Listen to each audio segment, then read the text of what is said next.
Welcome to the board meeting of the Board of Vocational Nursing and Psychiatric Technicians. This meeting is being held Thursday, February 20th, 2020, at the Los Angeles Marriott Burbank Airport at 2500 North Hollywood Way, Burbank, California, 91505. I would like to call this meeting to order.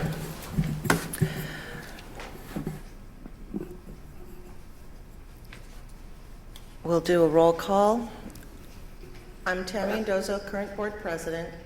If I could have the board members please introduce themselves, starting at my far right.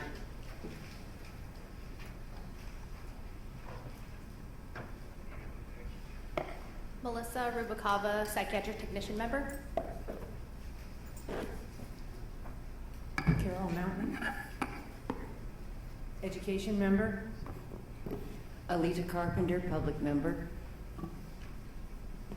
Good morning, I'm Bernice Baster Martinez, I'm a public member and vice president of the board.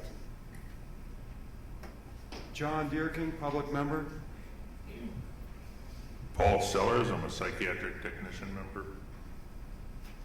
Good morning, Donna Norton, LVN member. Thank you. If I could ask everyone to stand and please join us in the pledge as led by my fellow board member and military veteran, Donna Norton.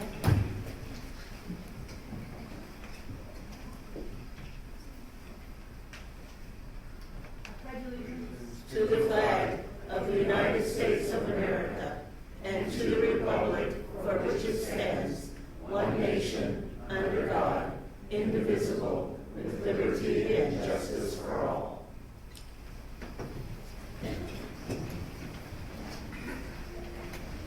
Thank you. Before I turn the meeting over to our Administrative Law Judge, Eric Sawyer, who will preside over the hearings, I would like to thank the schools and other members of public who have joined us today.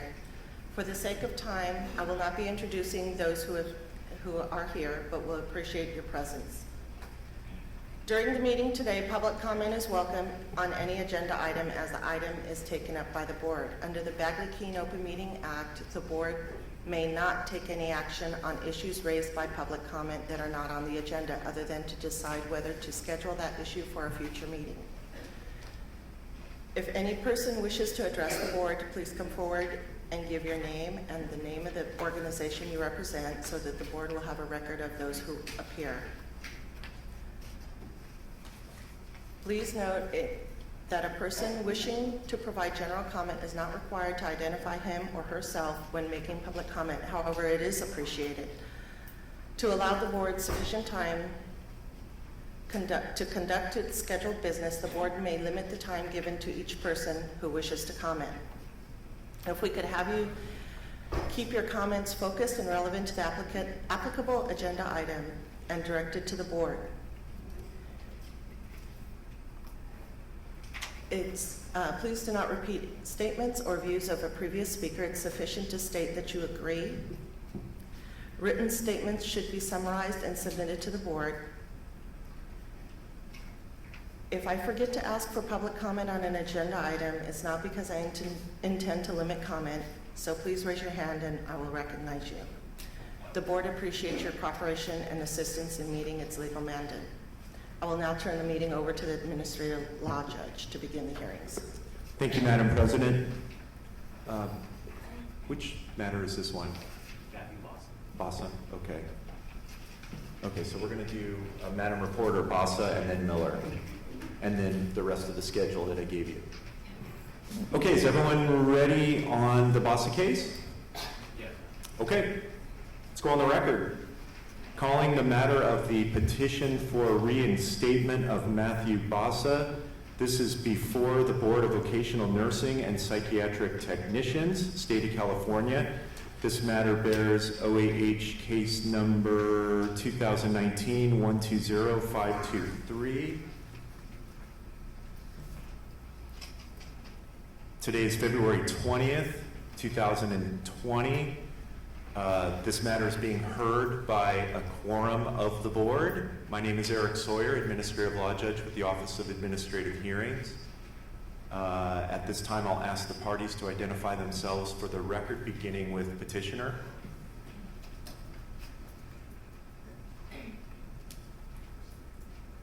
Matthew Bassa, Good morning. Eduardo Gonzalez on behalf of Mr. Bassa, his counsel.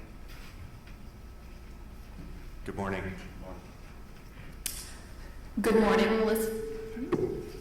Let's try that again. Good morning, Melissa Tyner, Deputy Attorney General, appearing on behalf of the people of the state of California pursuant to Government Code 11522. Okay, thank you. Good morning. We're going to start with the Deputy Attorney General making a brief overview of the matter. You may do so when you're ready. Thank you, Your Honor.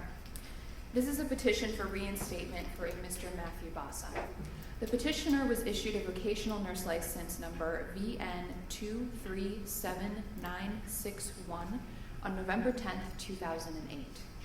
The board filed an accusation on July 22nd, 2014, based on a self-reported admission of drug diversion and related drug abuse from the petitioner. On April 14th, 2015, a default decision was adopted by the board, and on May 14th, 2015, the decision became effective and said license was revoked.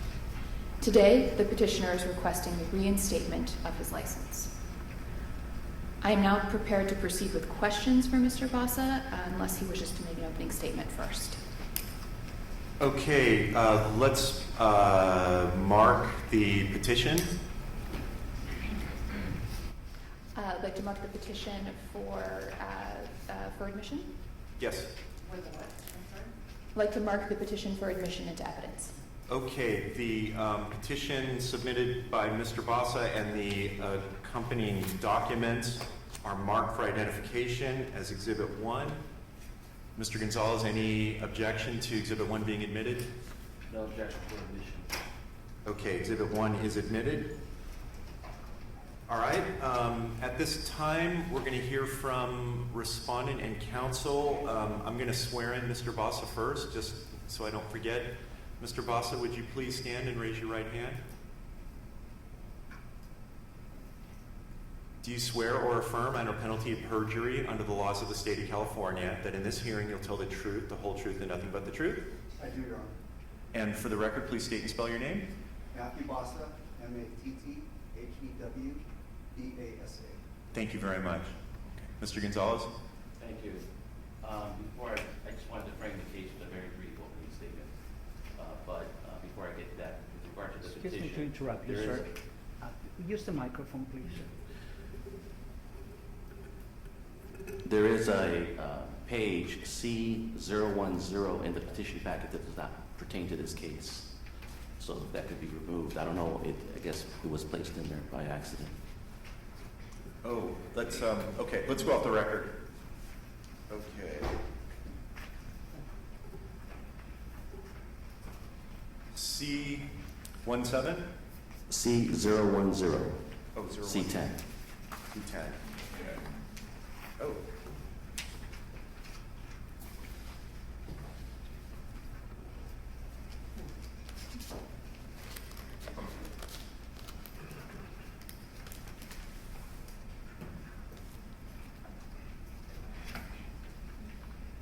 Okay, I don't have C10 in mine.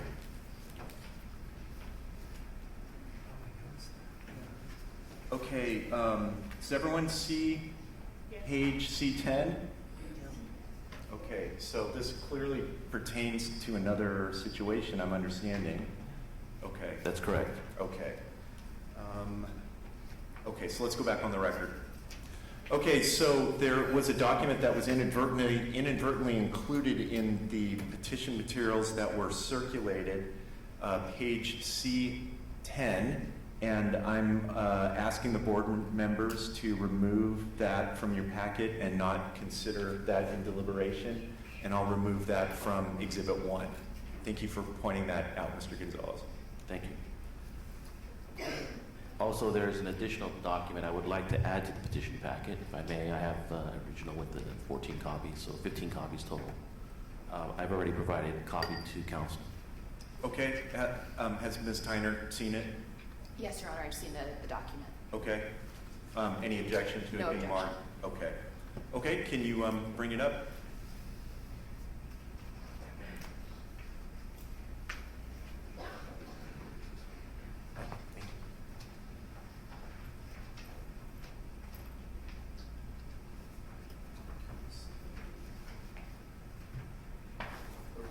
We are circulating it for the record. Would you describe it?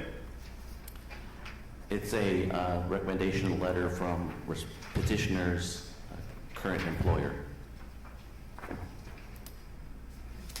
Okay, from Giovanni, Jovani Olivares, Olivares. We'll mark this for identification as Exhibit 2. Is there any objection?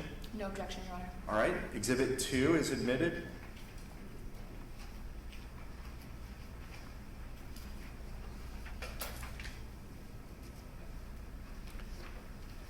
And just to give a very brief overview of the presentation of the petitioner's case, you will hear, of course, from petitioner.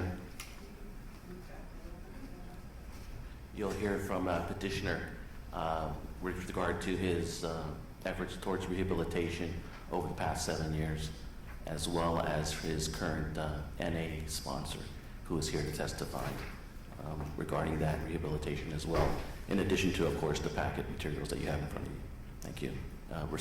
Petitioner would like to call Matthew Bossa to testify. Okay, thank you. He's sworn and ready to proceed. Mr. Bossa, could you please state your age and occupation? 53, and I'm a warehouse man.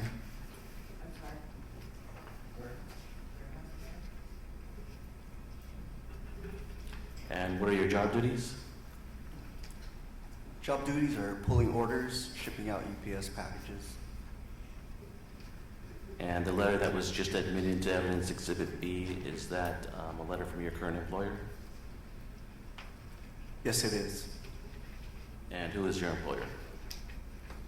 Worth Lewis and Company.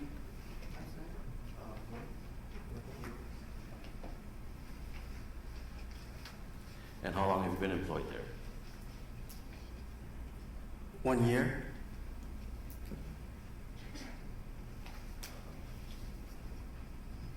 And do you provide financial support to your family? Yes, I do. And who is that? My wife and my 21-year-old son. Okay. And do they reside with you? Yes, they do. And is your son attending school, or is he working? My son's a full-time college student at Long Beach State University, about to graduate this summer.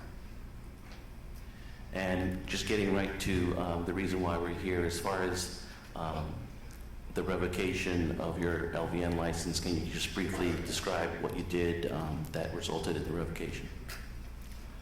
I was diverting wasted narcotics instead of wasting them. I would take them and use them myself.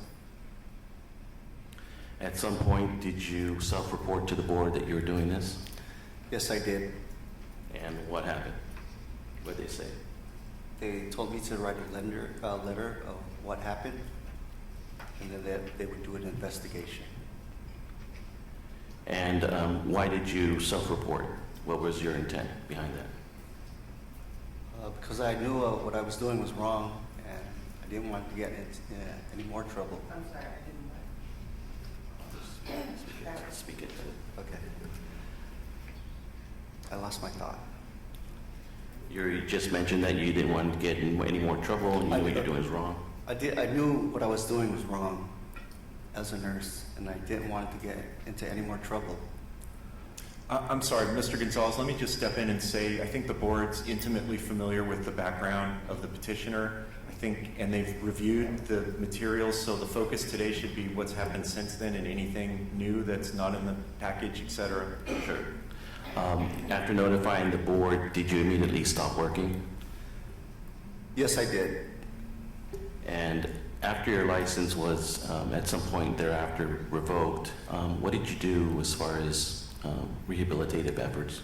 I entered an intensive outpatient program, a 90-day program. Okay. And is that completion certificate in the packet in front of the board? Yes, it is.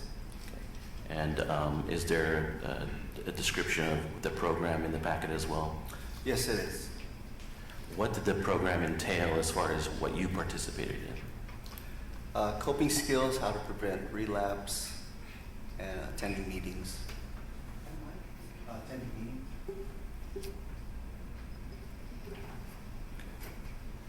Was there any individual counseling with a drug counselor or therapist? Yes, there was, once a week. And how long was this program? It was a 3-month program. Was there also any group counseling or therapy? Yes, there was. During the night, there was group counseling. Did you attend any AA or NA meetings in addition to this, going to this program? Yes, I did. Can you tell us what, if anything, you learned from that program? I learned a lot from the program. Actually, it's not about the drugs, it's about the person itself. Also, to prevent relapse and other coping skills.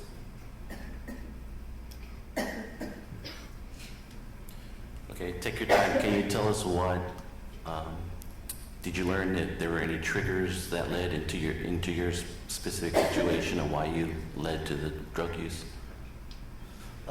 Mainly it was stress. Did you develop any tools on how to handle the stress? Yes, I did while I was in the program. The counselors helped me a lot. The group therapy was very helpful also. So what specifically did you learn as far as what to do if you were in a situation where you felt stressed? In the program, we had writing skills, how to do it, how to voice out what you're feeling, and also to reach out to other people. What is your sobriety date? March 13th, 2013. So since that date, 2013, have you consumed any narcotics, anything that's illegal narcotics or non-prescribed medication? None. Have you consumed any alcohol in that time? No, no alcohol. Why have you abstained from alcohol even though that wasn't what led to your dependency?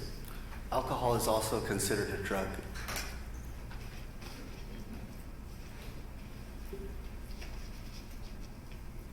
And can you describe what your support system is and who the support system is? My support system I have with me today, my NA sponsor, who's been with me for 6+ years. I also have my family. And is your wife and son here today? My wife is present with my son and his friend. My son is present.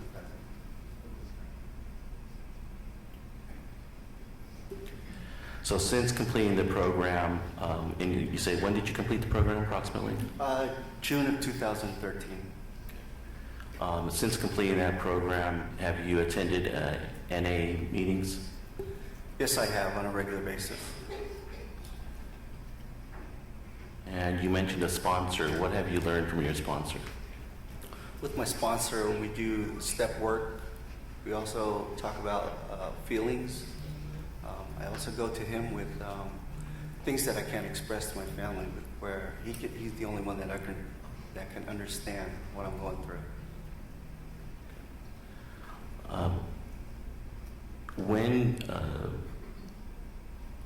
Where does your sponsor reside? What city?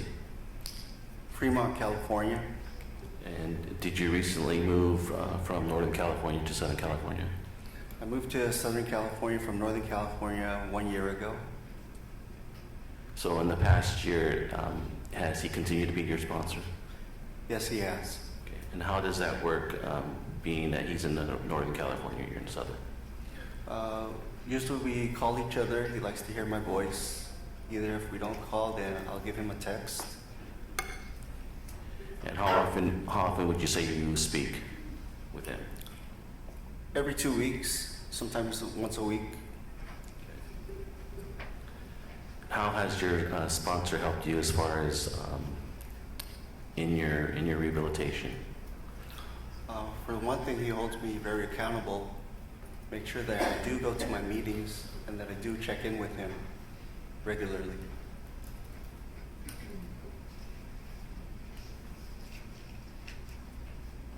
And how long has he been your sponsor? More than 6 years.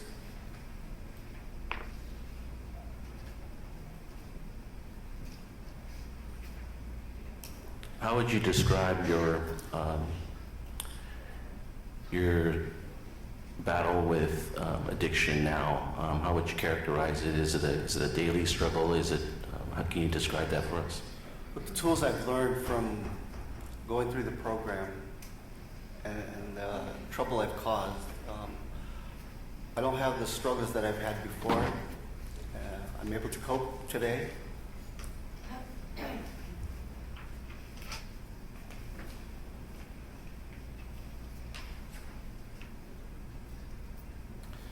If you were granted a reinstatement of your license on a probationary basis on various terms, conditions, how would you feel about that? I'll do whatever it takes to get my license back.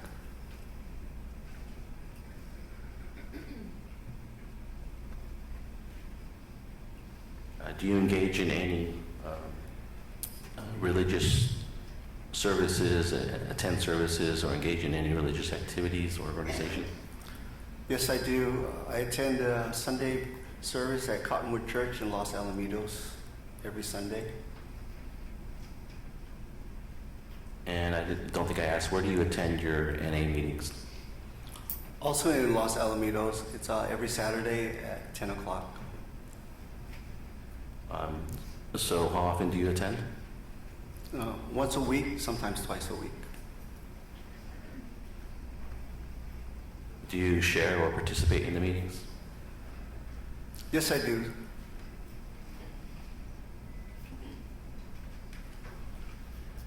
What can you say to address the board, the question of whether or not there's a relapse in your future? How can you assure the board along those lines? On relapse, there's no guarantee that I can relapse. This is a disease that has no cure. The only thing I can do is try to treat it, but I can't guarantee that there will be a relapse. All right, given that there's no guarantee, how do you look at yourself as your outlook? Do you say, how would you characterize that possibility? If I keep using the tools that I've learned and stay on the right path, then the relapse would be less. Thank you, I have nothing further. Thank you. Ms. Tyner, do you have any questions? Just a few, Your Honor. Thank you. Mr. Bassa, if you are placed back in an environment where there are controlled substances available, what is your plan to maintain sobriety? And please be specific. My plan to keep my sobriety is to think about what I'm doing first. It's not only me that's going to be affected when I'm in front of these narcotics. The trouble that I went through the past 6 years was so, it hurt my family, everybody that was around me. So if I'm able to dispense narcotics again, I would treat them just like regular medications. And if I do get triggers or anything like that, I would stop and think about what the consequences again would be. That's my assurance.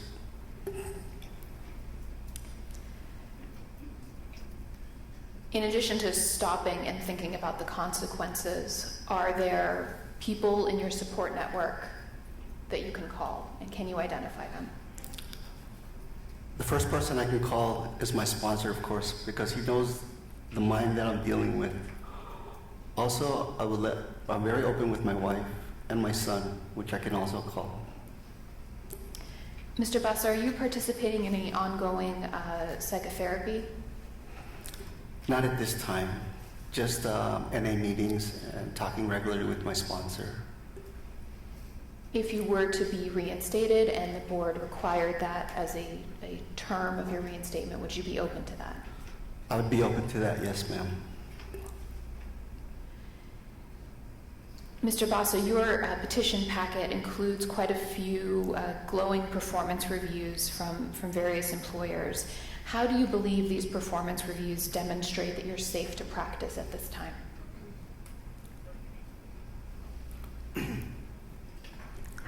I've always been a hard worker. I mean, I know I've made a mistake. I'm trying to get away from that. And my performances at work have always been like that. I always try to do the best I can wherever I'm at. Being a warehouse man, being a nurse. It's just that I went the wrong path a little bit, and now I just want to get back. Mr. Bassa, if you were reinstated, what are your plans to maintain your professional education as a vocational nurse? I would attend updated classes, do my CE, which is required. Also try to attend maybe conferences and get instructions from other nurses.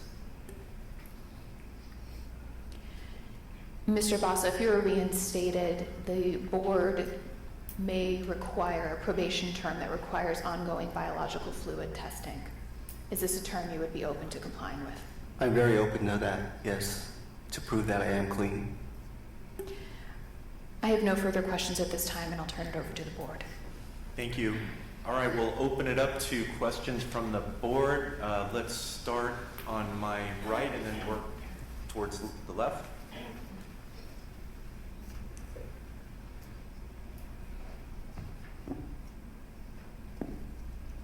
I have no further questions. Good morning. I do have a couple of questions. Thank you for coming and sharing your story with us. I'm wondering what you've done for the past 6 years to continue to stay current with your nursing practice.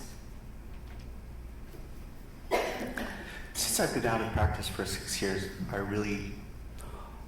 all I know is about the current nursing procedures, but I haven't studied or done anything like that. So you haven't done any CEUs to try to stay up with the changes in healthcare? I did not know that that was a requirement because I was more focused on getting the license back. Should you return, should your license be reinstated, have you considered where you might want to practice? In a clinical facility, maybe helping others that have been what I've been through. So you're interested in pursuing a drug rehabilitation or alcohol rehabilitation facility? I would like that, yes. Thank you. I have no further questions. Good morning, Mr. Bassa. Good morning, ma'am. Congratulations on your sobriety. You mentioned that stress was one of your triggers. Was this job-related stress, or was something going on in your personal life to cause stress? Job-related, yes. What if you faced this situation were you to regain your license in the future? How would you handle it, the type of stress that you were feeling? Was it something that would recur, or was it situational? More situational on the job, yes. It wasn't anything personal or anything like that. It was more just on the job. Okay. Most of my other questions were already answered. Thank you. Thank you, ma'am. Thank you for being here. Thank you. So your license has been expired for a long period of time. The board may require you to retake the exam. Are you prepared to retake the exam? Yes, ma'am, I am. I'm prepared. Okay, thank you. My other questions have been answered. Good morning. Good morning, ma'am. Just a little follow-up on you're prepared to take the exam. I just want to make sure I'm clear. I heard you say a little earlier that you hadn't taken any particular courses, etc. However you responded, you are prepared to take the exam. Help me understand that. Before we take the NCLEX, they have review courses to prepare you for that. I would enroll in one of those courses to get me prepared to take the NCLEX again. Thank you. No further questions. Thank you, Your Honor. Good morning, Mr. Bassa. Good morning, sir. Just briefly, at page D9 of the accusation, paragraph 13, you indicated that you had a history of a 5150 hold. Can you explain that a little bit? Was that a result of some law enforcement contact, or what happened? That was a voluntary situation due to my drug abuse. It was no law enforcement was involved. That was myself turning me in to try to get help. All right, thank you. Nothing else, Your Honor. Yes, good morning, Mr. Boss. Congratulations on your recovery. Outstanding. Thanks, sir. My question was also around that. You specifically said having admitted having a mental health and substance abuse issues. What was the mental health issue, and how have you addressed that? Usually when you're, the drug abuse, it comes with the mental health issues, so that was just part of it. So they were connected. It was not something separate. It was connected to the drug abuse, sir. Yeah, it was nothing that was. That's all. Thank you. Good morning. My question's along the same lines.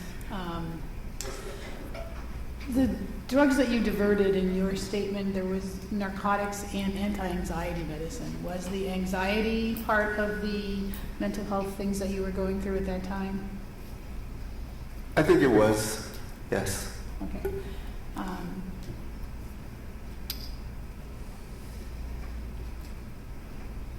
Did you seek any therapy related to the mental issues as opposed to the addiction? Because truly they do go hand in hand, but sometimes they also are separated. So, and sometimes the mental issues, the things that are dragging you down that way, can lead you down a path of getting back into. So have you done any therapy that was more related to the anxiety or whatever it was that you did a 5150 commitment on yourself for? As of now, I'm not really experiencing any of those symptoms that I had while I was during the drug abuse. So I think the mental issues were really connected to that, but I am not seeking any therapist, any counseling at this time. So you mentioned the symptoms. What were the symptoms that were driving you then? The drug abuse symptoms, ma'am. And what were those? The anxiety, the hallucinations.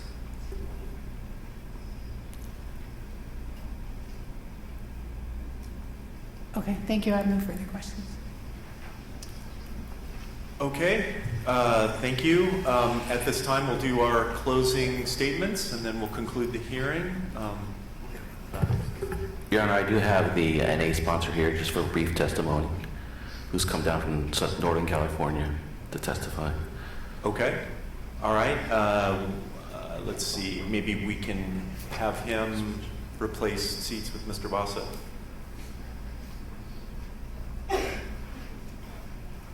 Good morning. Good morning. Please raise your right hand. Do you swear or affirm under penalty of perjury under the laws of the state of California that in this hearing you'll tell the truth, the whole truth, and nothing but the truth? Yes. Okay, please have a seat. For the record, would you please state and spell your name? Yes. My name is Marvin Bailey, M-A-R-V-I-N. Last name B-A-I-L-E-Y. Okay, thank you. Mr. Gonzalez? Thank you, Your Honor. Mr. Bailey, could you please state for us where you reside? I live in Fremont, California. And how do you know the petitioner, and how long have you known him? I've known Matt for about 7 years now. I started sponsoring him when he first came into the rooms. And my sobriety date is October 23rd of 95. And have you attended NA meetings with Mr. Bassa? Yes, I have, but I also try to get involved with his home life, not just at meetings, because it's important for me to interact with his family and see what's going on behind the scenes, not just at meetings, because if I'm going to be a good sponsor, I need to look into everything that he's doing. And do you have any experience being a sponsor other than to Mr. Bassa? I've been sponsoring people now for about 24 years, so I've had a lot of different types of sponsees, and you get to know people and see who's real. And how would you describe Mr. Bassa's rehabilitation as, is he someone that's real, as you say? I'm sorry, what was the last part? Is he someone that's real, as he says? I feel that he's a good person, and I saw that in him when I first met him.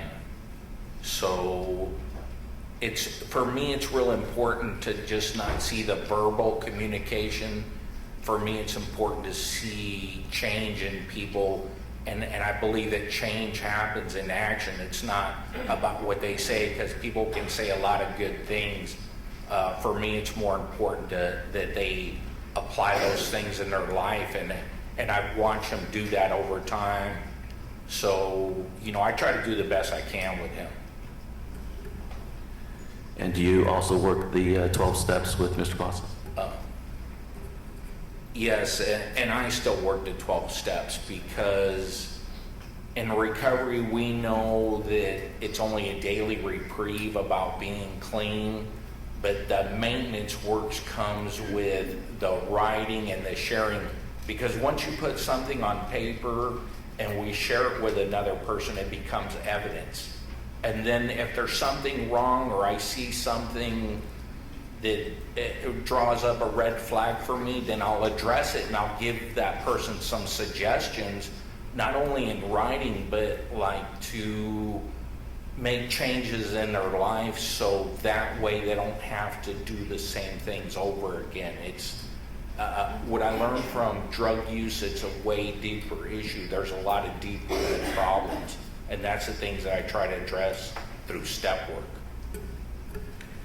And has Mr. Bassa been receptive to your suggestions?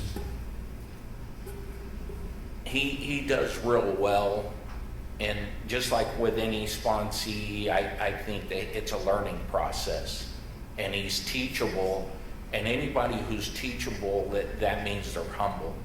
So I think that's super important. And being in Northern California the past year, how does that work with your relationship with Mr. Bassa? Are you still able to be a sponsor? What we do is he calls me, I give him suggestions, we do things over the phone, and not only with him, I have other sponsees in other countries and other states, and at first I didn't like the idea of doing things long distance, but if it's working and the person's doing well, then something's got to be doing it. I believe in a higher power, so I think that's important, so I have to follow his lead. And what do you believe as to whether or not Mr. Bassa is doing well?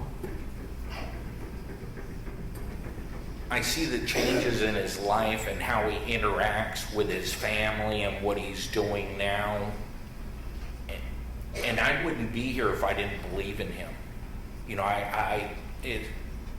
I'm coming here and putting my name on what's happening with him, so I believe in him. I would trust my life in his hands. That's how much I believe in him. I can't say that I guarantee that he'll never relapse, but I know as long as he works in Narcotics Anonymous program, he'll be a huge asset wherever he's at. Because that's what happens to people when they get clean. They change and they excel and they become some amazing people. And I've watched it happen in a lot of areas. No further questions. Thank you. Thank you. Ms. Tyner, do you have any questions? No questions for this witness, thank you. Okay, opening up to the board, beginning this time on my left, if anyone has any questions. I don't have any questions. I just commend you, and if I ever know anyone that needs a sponsor, I will be looking you up. I mean, your testimony is admirable. Thank you. Thank you. No questions, thank you. Very commendable, thank you. Thank you.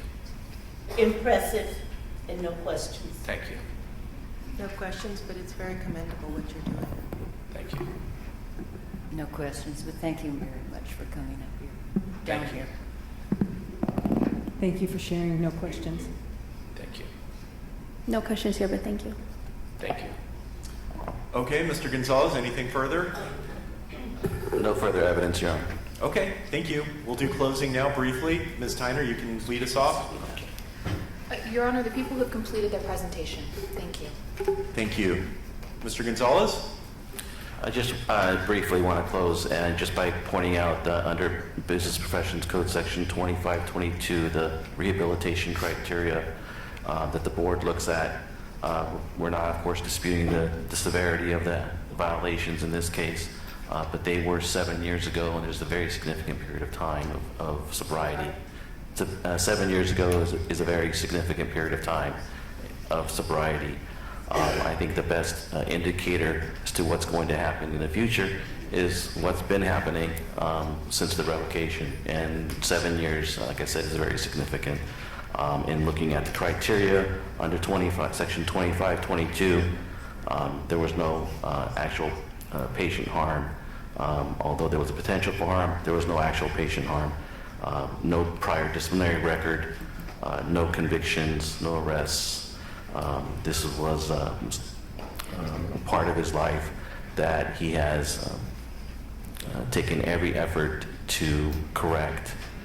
He's been on this path for 7 years, and he's just simply asking that he continue on the path and get back to work as an LVN. Thank you. Thank you. All right, this matter is submitted. The record's closed. We're going to go off the record.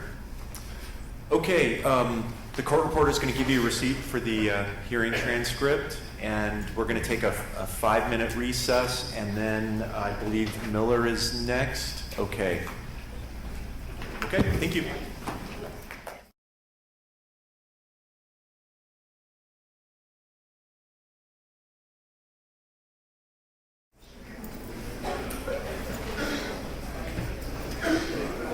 Okay, if memory serves right, this is the Miller matter, is that so?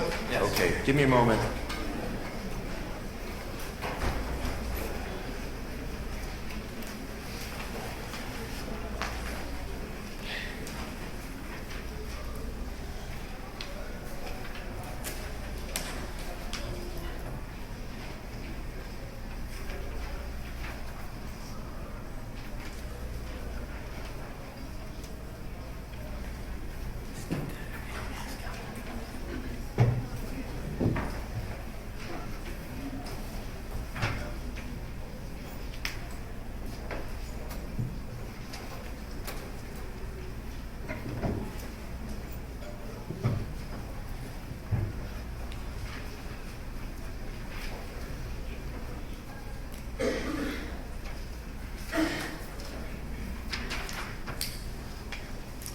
Okay, Madam Reporter, you ready? Okay, let's go on the record. Calling the matter of the petition for reinstatement of Stephen Dwayne Miller. This is before the Board of Vocational Nursing and Psychiatric Technicians, State of California. This matter bears OAH case number 2019-120524. Today is February 20th, 2020. We're here in Burbank, California. This matter is being heard by a quorum of the board. My name is Eric Sawyer, Administrative Law Judge with the Office of Administrative Hearings. It's 9:58 a.m. At this time, I'll ask the parties to identify themselves for the record, beginning with petitioner. Good morning, Your Honor. My name is Stephen Dwayne Miller. Edward Lear on behalf of Stephen Dwayne Miller. Okay, good morning Thank you to you all for both. serving, and thank you for allowing us to appear before you. Good morning to you both. Good morning, Deputy Attorney General Melissa Tyner, appearing on behalf of the people of the state of California pursuant to Government Code 11522. Okay, good morning. Morning. Good morning, Your Honor. All right, Ms. Tyner, if you'd like to make a brief overview. Yes, thank you, Your Honor. This case is a petition for reinstatement of Mr. Stephen Miller. The petitioner was issued a vocational nurse license number VN 147059 on January 30th, 1990. The board filed an accusation and a petition to revoke probation against the petitioner on November 13th, 2015. While on probation, Mr. Miller was convicted for driving under the influence, and he failed to comply with several provisions of the board's probation program. Namely, the petitioner failed to submit written reports, failed to notify his employer, failed to complete educational courses, failed to comply with cost recovery requirements, failed to attend addiction support groups, and failed to submit to drug testing. On March 10th, 2016, a default decision became effective and the petitioner's license was revoked.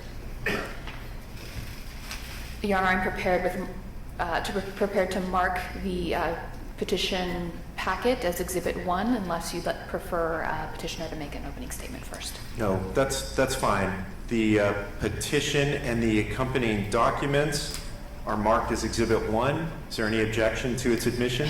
No objection. All right, Exhibit 1 is admitted. Thank you, Ms. Tyner. Thank you, Your Honor. Okay, Mr. Lear. Thank you. Brief opening, Your Honor. This is a story of rehabilitation and remorse. Mr. Miller made mistakes in his life. His challenge was alcohol.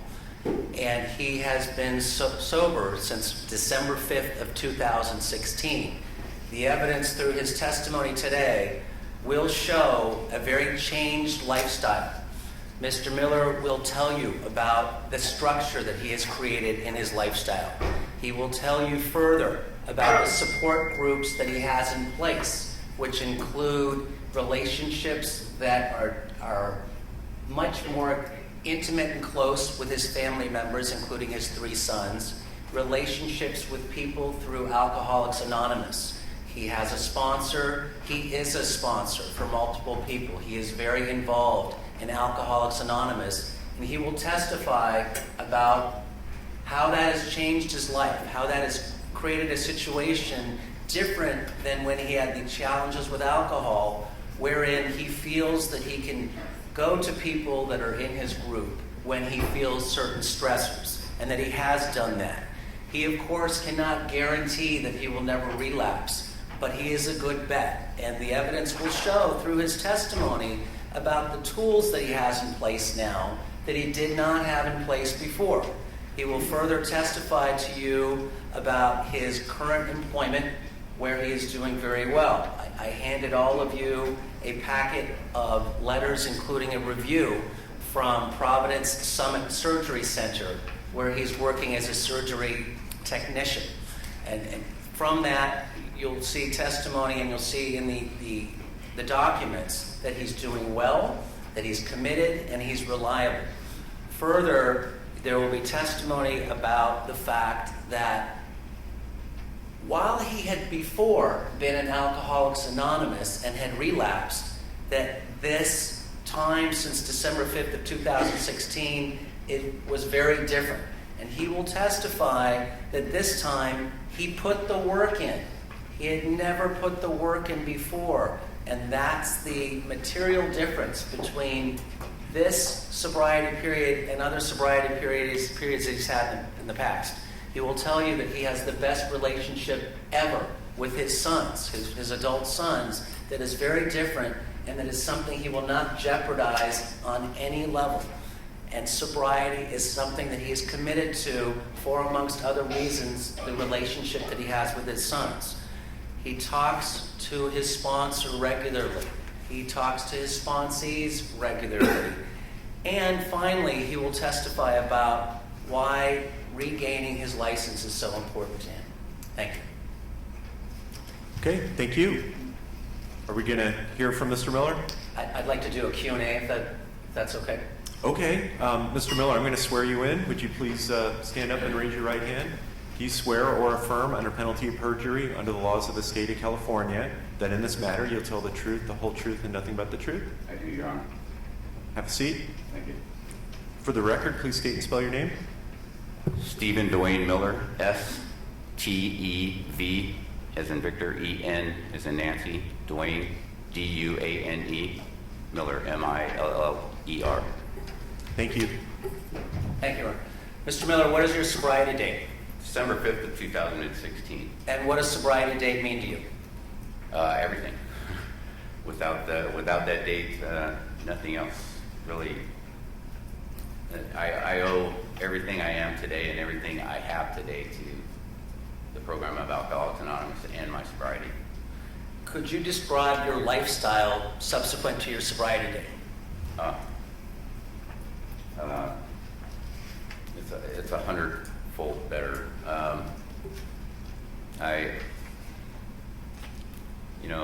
This whole process has given me the opportunity to look deep inside of myself and figure out what those things were that made me do or triggered the actions that for so long troubled me. I struggled with alcohol and substance abuse as a teenager all the way through my formative adult years. Always thinking that I was okay, that I had things under control. I went to work all the time. I took care of people. I had the family. I had the house. Had the wife and kids. The only person I was really fooling was myself. I wasn't as great of a person as I like to believe the guy looking in the mirror back at me was. I made additional mistakes along the way after the board placed me on probation, unfortunately. I've learned a lot about the disease of alcoholism and drug abuse. I've taken actions to counter those things that triggered the responses that created the problems that I've had. I'm thankful and grateful for having been able to have that spiritual experience that the program of Alcoholics Anonymous talks about, and that I've been able to, through the work in the program, staying completely saturated. Like Mr. Lear alluded to, I've been in recovery in the past, but we have a saying in the program that, fake it till you make it, and that's the way I operated in the past. This time around it was different. I thought when I was arrested in 2014 for the DUI, while I was on probation with the board, that I pretty much roasted this career. And after that arrest, I went into a serious depression. It took 2.5 years to climb out of that state of mind. I was a single father, ended up homeless with my son, was living in a trailer on my son's property in Tehachapi. I ran from the DUI, didn't take care of it. All those things that we do when we fall. And once I began to kind of climb out of that darkness, and in 2016 I was offered a job as a surgical technician back at the facility that I had worked at when I was arrested, and I left the medical field. During that period of 2 years, I couldn't even get a part-time job at Tractor Supply. Nobody would hire me. So I finally decided that I needed to do something different. I pulled myself out of that hole that I had dug and kind of started looking at the potential of getting back into the medical field. And through that, I actually called my ex-boss to ask for a recommendation for a position that I knew of in a doctor's office who worked at that facility that I had worked with in the past. And through that telephone conversation, he knew of my struggles. He knew what had happened. I've been very open with all of my employers about those things. He offered me the opportunity to come back as a surgical technician, knowing that I couldn't practice as an LVN the status of my license has been revoked. I went back to work at that facility in August of 2016. I moved back down to Santa Clarita from Tehachapi and continued to work as a surgical technician at Arcadia Outpatient Surgery Center. I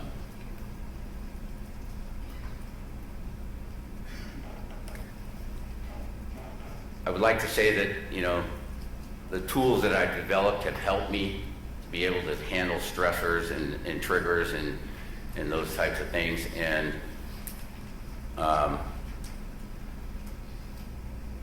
something just to kind of bolster that comment would be, you know, sobriety is not always easy. Things happen that trigger stresses and such, and when I worked from August of 2016 till late 2018, I was called into my boss's office and notified that through a potential acquisition of another facility, the corporation had done background checks, subsequent background checks on all existing employees, and my name came up in a Department of Healthcare Services database as an ineligible provider for Medicare and Medi-Cal based on the action the board took on revoking my license.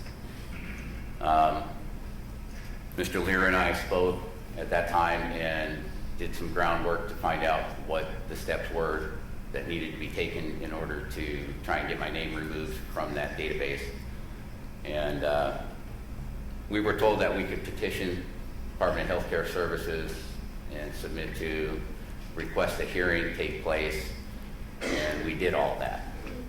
We were told that it would take 6 weeks, or approximately thereabouts, from the time they received that request before a hearing would be set. My employer gave me 90 days to get my name out of that database. I was relieved of my position and placed on leave, and they paid me for those first 3 months, waiting for this whole process to take place. Unfortunately, the process kind of went sideways on us, and things didn't happen exactly the way that we had been told that they would. And so I was out of work for 7 months. All right, Mr. Miller, I think you've answered Mr. Lear's question. I'm sure he'll walk you through some of these things, but so I think Mr. Lear's going to ask another question. Okay. Thank you, Ron. During that period of the 7 months where you were unemployed, as you had just described, did you consider drinking? No. Please explain. I actually got more involved in the program of Alcoholics Anonymous at that time. I went to meetings several days out of the week, if not every day. I became involved in Hospitals and Institutions Committee, which takes meetings out to facilities where people are in rehabilitation centers and can't leave and go to a meeting free of their own free will. I'm a co-panel leader in that committee, and I do a monthly meeting out at Acton Antelope Valley Rehabilitation Center with Jeff Coleman, who has presented a letter that's in the packet that you all were given. What time period was that 7 months? That was late in 2018 through June or July of 2019. Are you currently employed? Yes, I am. Where are you employed? At Providence Summit Surgery Center. I'd like to identify as next in order the multi-page document that I presented to the court, opposing counsel and the board. I don't know what number that is or letter. Okay, so this is the one which on the Providence Summit Surgery Center letterhead? Yes. Okay, we'll mark this packet as Exhibit 2. And this is multi-page pages. Ms. Tyner, do you have a copy of this? I do have a copy, Your Honor. Do you have any objection to Exhibit 2? No objection. Okay, Exhibit 2 is admitted. Mr. Miller, looking at Exhibit 2, page 1, what is that? This is a 90-day review that was presented to me after my probationary period was up based on my employment at that facility. And the facility is Providence Summit Surgery Center? Correct. Geographically, where is that located? It's in Valencia, California. And what are your job responsibilities there? I'm employed as a surgical technician. I work in the operating room. I pass instruments. I set up for surgical procedures. Anything that occurs within the daily function of one of our operating rooms. I'm assigned to a specific operating room and teamed with an RN circulator. How long have you worked there? 6 months now. And who is the reviewer in this document? This review took place with both my lead surgical technician, Mike Ruiz, and also my direct OR supervisor, Kendi Varnum. I'm not sure which one of the two of them signed it. I think it was Mike. Taking a look at the next page in Exhibit 2, who is Frank Garofalo, Garofalo? Mr. Garofalo is the administrator of Providence Summit Surgery Center. And did you explain to him prior to Mr. Garofalo providing you the letter about why you needed the letter? Yes. What did you tell him? All of my supervisors, including Mr. Garofalo, have been aware, even prior to my employment at that facility, of my participation in recovery. And have they been aware of the revocation? Yes. And are they aware that you were here today for a reinstatement? Yes, they are. Taking a look at page 3 of Exhibit 2, who is Kendi, K-E-N-D-Y, Varnum, V-A-R-N-U-M? She's my direct OR supervisor. And same question with her. Was she aware of your effort to be reinstated? Yes. Looking at the next page, Debbie Wilcox, W-I-L-C-O-X. Who is Debbie Wilcox? She's our clinical director and director of nurses at Providence Summit Surgery Center. Is she also aware that you were seeking reinstatement today? Yes. Looking at the next page, Sherry, S-H-E-R-I, Edwards. Who is that? Sherry is the CEO of Common Bond Rehabilitation Center, located in Santa Clarita. This letter comes from my participation in an intensive outpatient rehabilitation program, which I joined at Common Bond approximately 17 months into my sobriety. It was a way of bolstering for me more insurance, that I would have additional tools to prevent a relapse or any, it was just a way of subsequent gaining more knowledge and bolstering my sobriety. I participated in the outpatient program for approximately 4 months, and then I went into what they call their aftercare program, and I was in that program for a little more than a year. You mentioned the term tools a couple of times. What do you mean by tools? Tools, I refer to tools as those things that I utilize today to maintain my sobriety.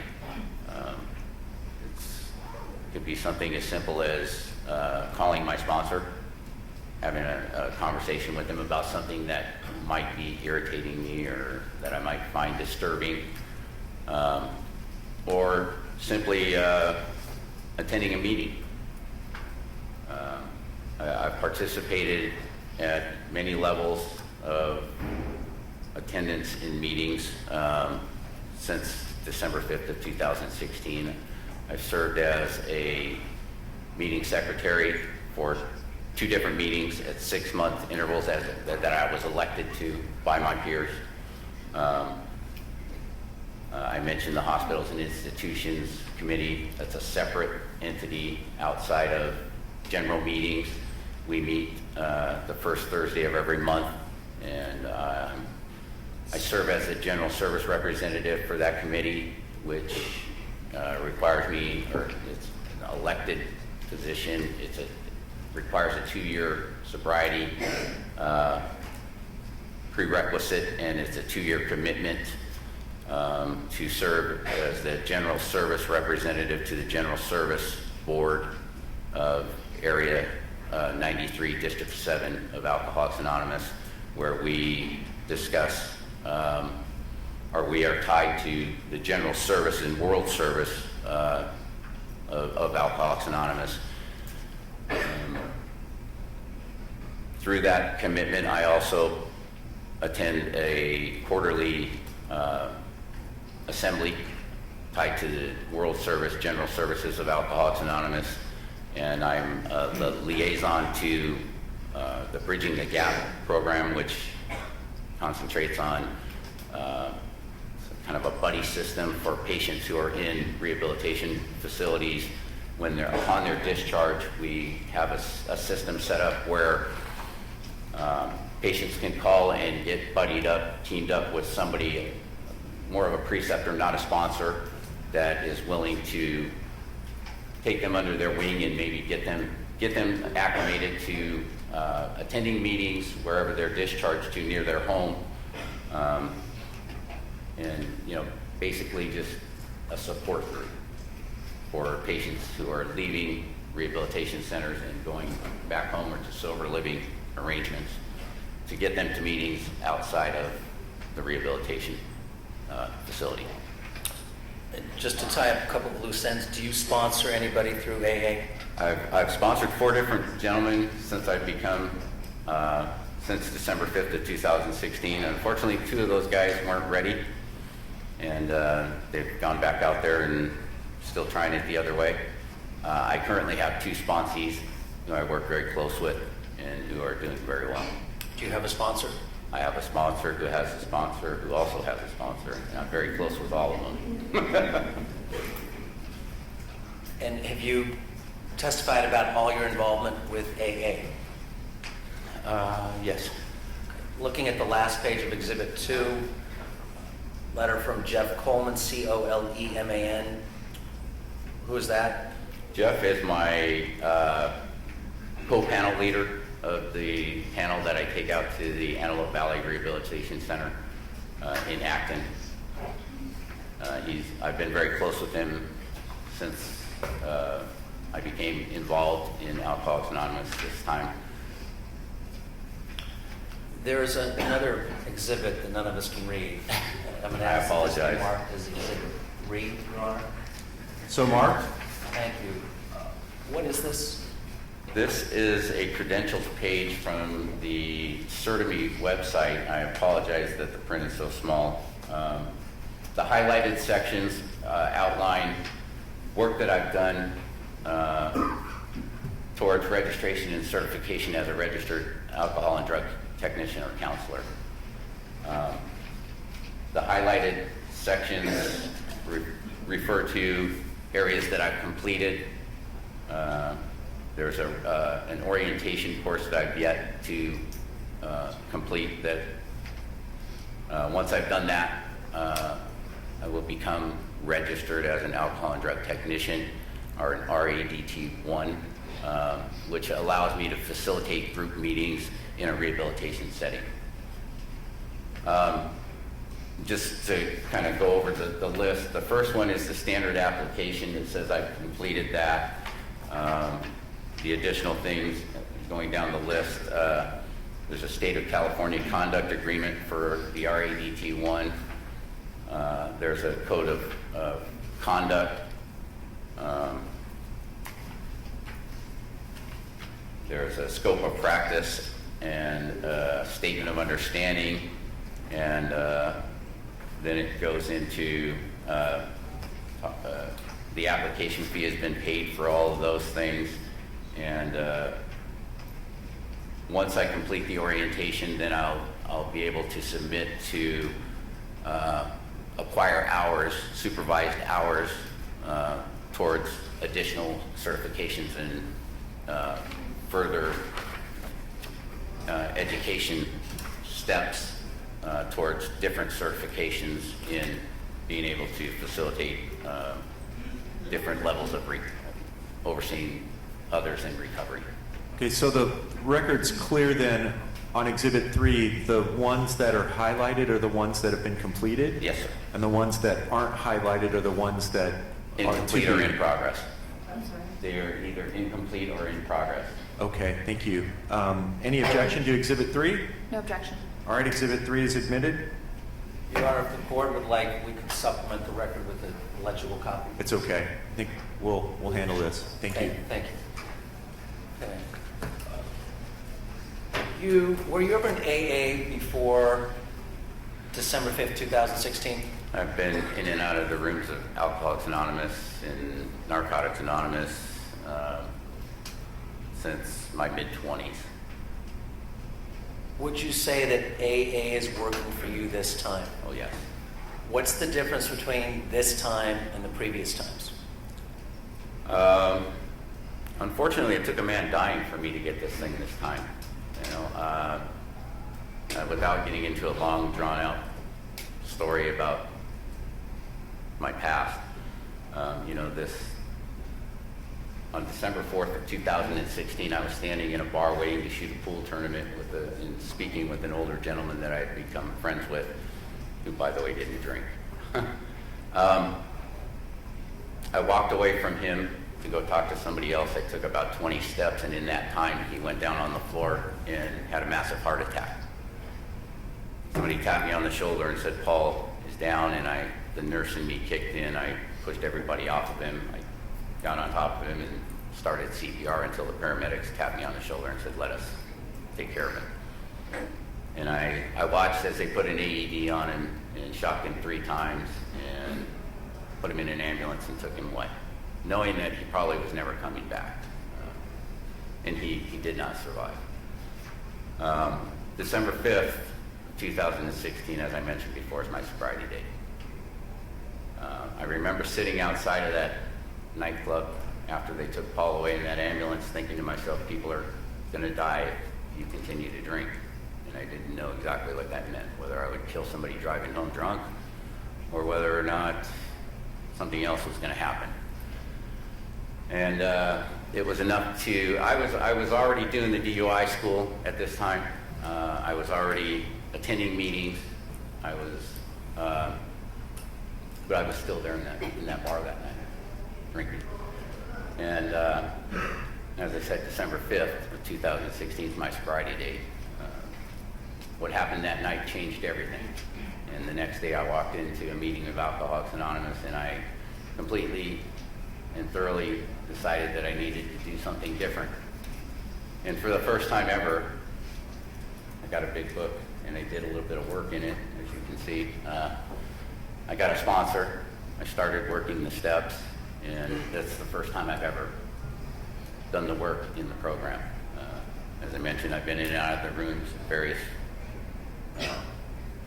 Alcoholics Anonymous and Narcotics Anonymous, and it worked this time. Alcoholics Anonymous, you know, even though there's some drug use in my history, was never anything involved in work, never diverted any drugs from work or anything like that. It was always outside issues.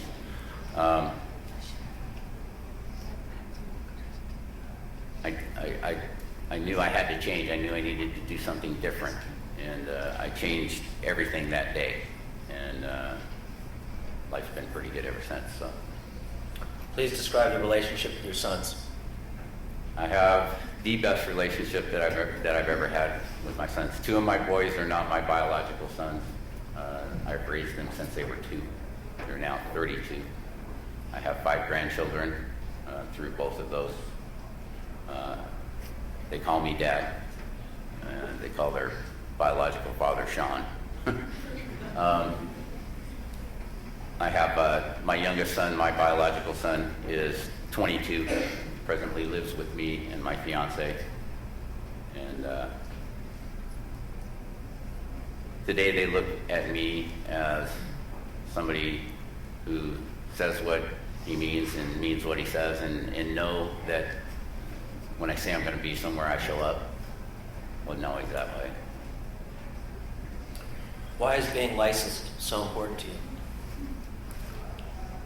You know, as I mentioned earlier, I thought that I pretty much roasted this career, and I really, early on, didn't have any plans to pursue getting the license back. When I went back to work as a surgical technician, I was questioned by my peers whether or not that was ever a possibility. And, you know, I was pretty content with doing the work I was doing and being able to pay my bills and survive. And we talk a lot in the program, and a big part of the program is clearing up the wreckage of your past. And this is part of that for me. Excuse me. Being an LVN,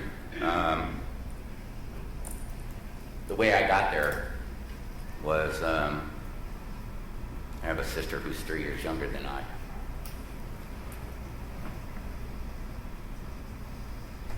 Sorry.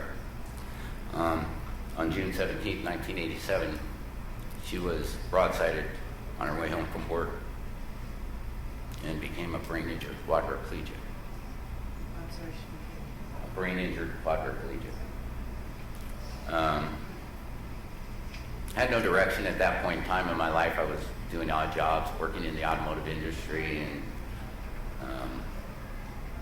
through that process of dealing with her injury, I mean, she wasn't supposed to survive 24 hours, and 32 years later, she's still with me. But through that process, my mom needed to go back to work for a year in order to qualify for an early retirement from Pacific Bell. She ended up in a facility down in Orange County, Brain and Spinal Cord Rehabilitation Center. And I quit my job and moved down there to be with her every single day. And, you know, initially there was a lot of downtime because her body was trying to recover from a catastrophic injury. For the first 5 years, she'd look at me and give me no indication that she had any clue who I was or what the hell I was doing there, or why I was there.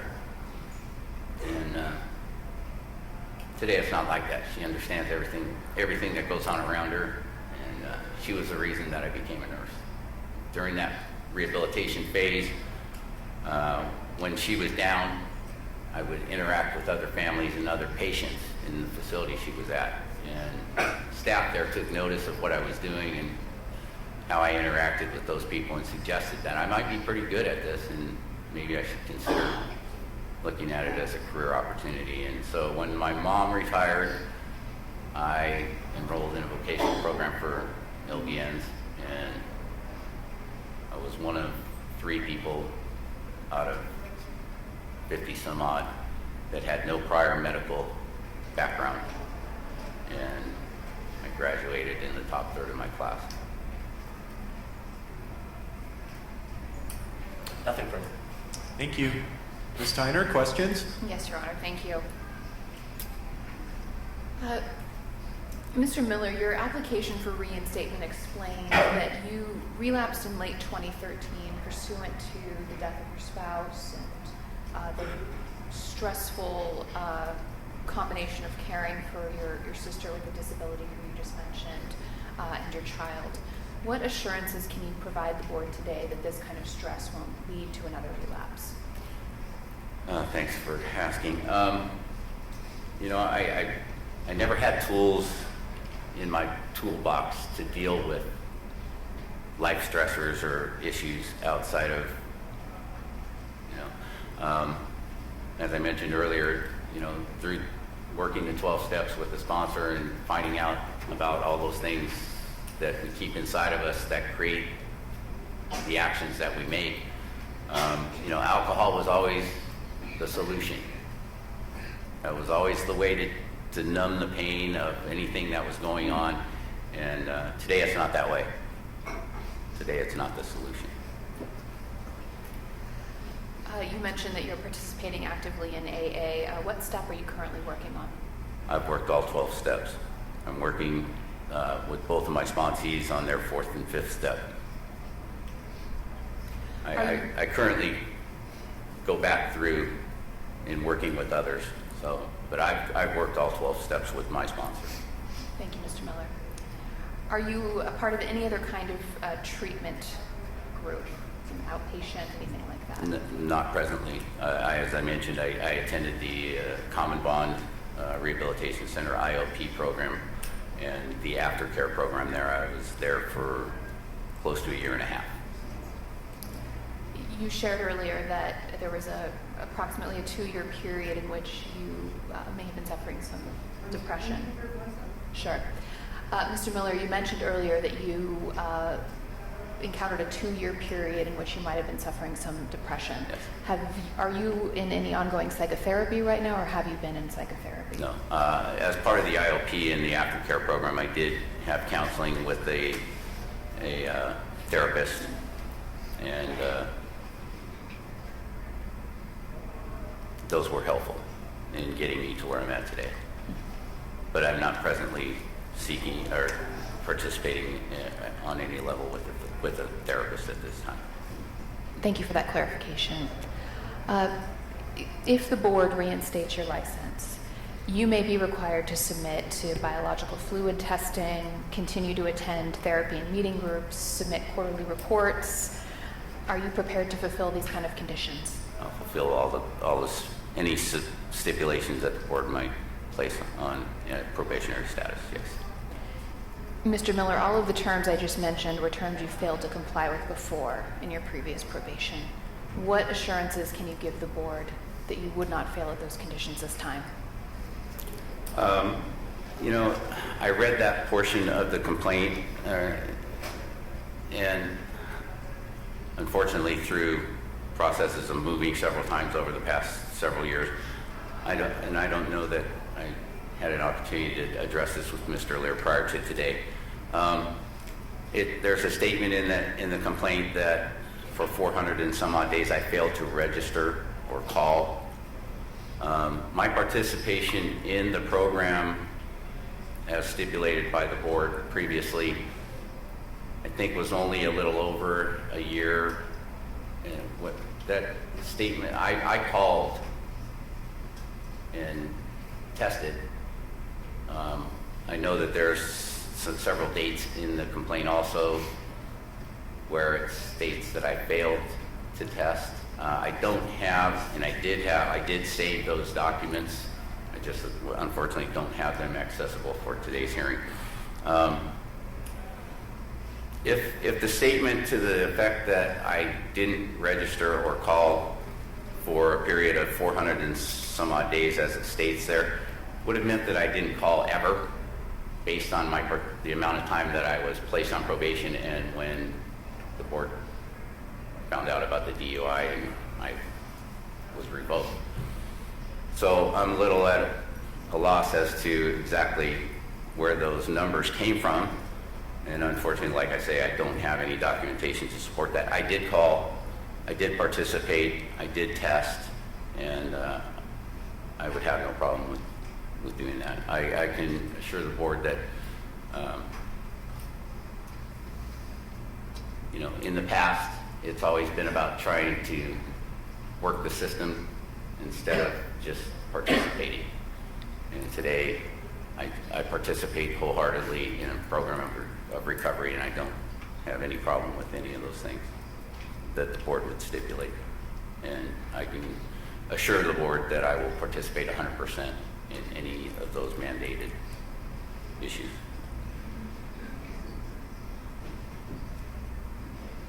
Mr. Miller, for the sake of clarification, are you contesting some of the items in the accusation? I'm not contesting, I'm just disagreeing with the statement that's made. I don't have anything that I can physically present to contest it with. I just disagree with the amount of days that it states there. It would mean that I never ever called to find out about whether or not my color or number or whatever it was that I had to do came up and, present for biological testing. Okay, thank you, Mr. Miller. I know there was towards the end of the probationary period, there were a couple of dates that I did miss, but I don't believe that it was as many as are noted in the complaint. Thank you, Mr. Miller. You shared earlier that you had a period in which you were, as you put it, running from your DUI. Yes. Have you completed your criminal probation stemming from the 2014 conviction? Yes. Have you paid all fines and fees and restitution Yes. related to that conviction? Yes. You shared earlier some course completion, proof of course completion for a drug and alcohol therapist type program. Yes. Regardless of the outcome here today, is that a path you plan to pursue? I plan to utilize it to some extent. I don't know that I will transition to it as a full-time type of an opportunity. My background has always been in surgery, so I'm comfortable there. I would like to be able to facilitate groups and further educate myself and help others to recover such as I have. Thank you, Mr. Miller. No further questions at this time. Thank you. We'll open up for board questioning, beginning at my far left. Hello. Good morning. Thank you for your compelling testimony, and also for highlighting, it was important to me because you had failed probation before, to hear what the difference was. It was important for me to hear from you because you failed probation before, what the difference was this time. So thank you for, that was evident in what has changed in you. My question to you is, you seem to be very successful in your current career as a surgical tech. Will you transition, because if you receive your license back, you'll have to work at the capacity of an LVN. Will you transition to an LVN, and where will you work? And will it be a struggle for you to give up being a surgical tech? In the past, I've worked not only as an LVN, but as a surgical tech as well, in concert with each other. I plan to stay in outpatient surgery. It makes me a more versatile employee to the center that I work at. I can function as a pre-op nurse, a recovery nurse, as well as a scrub technician. And so they would be hiring you then as an LVN, and you would be doing dual roles? Yes. Thank you. I have no other questions. Thank you.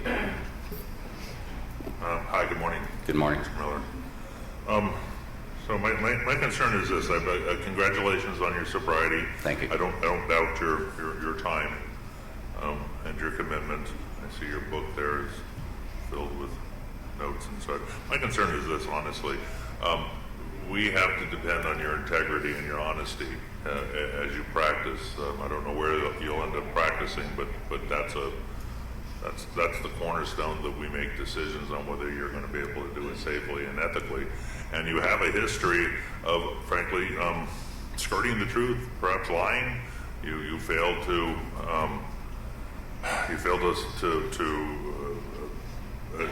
put in your application that you had a prior arrest. You failed to meet the obligations of your probation.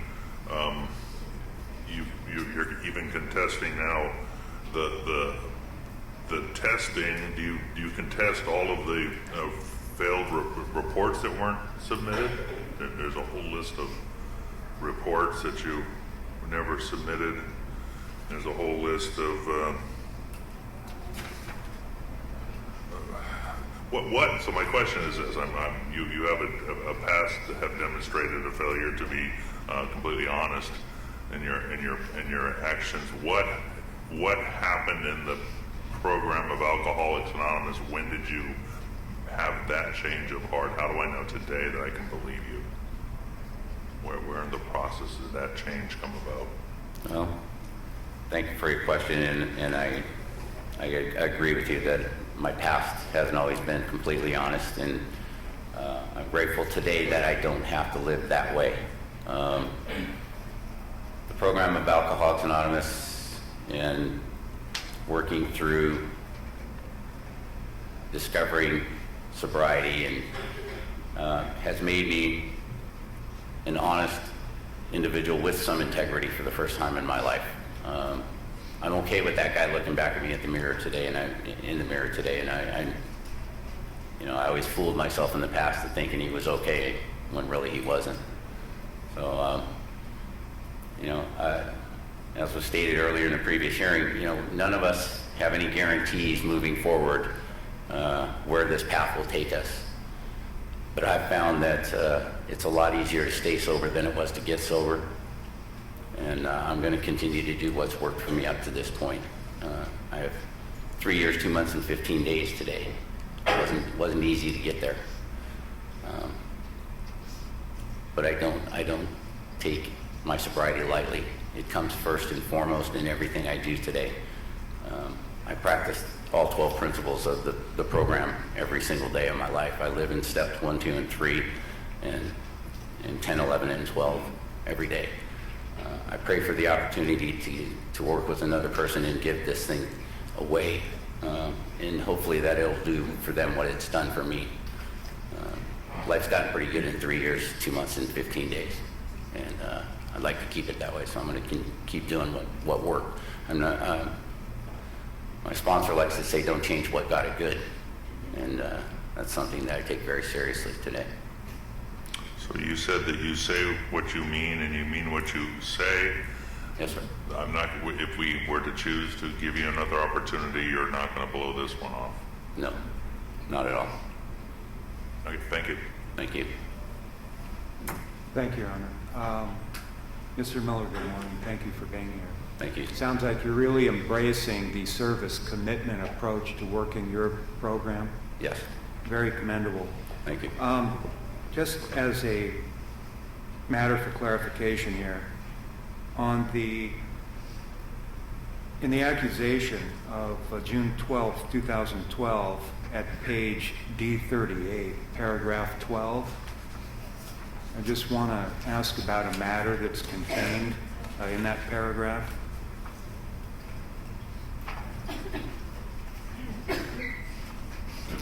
Sorry, which paragraph, sir? Paragraph 12, it's at the top of the page, D38.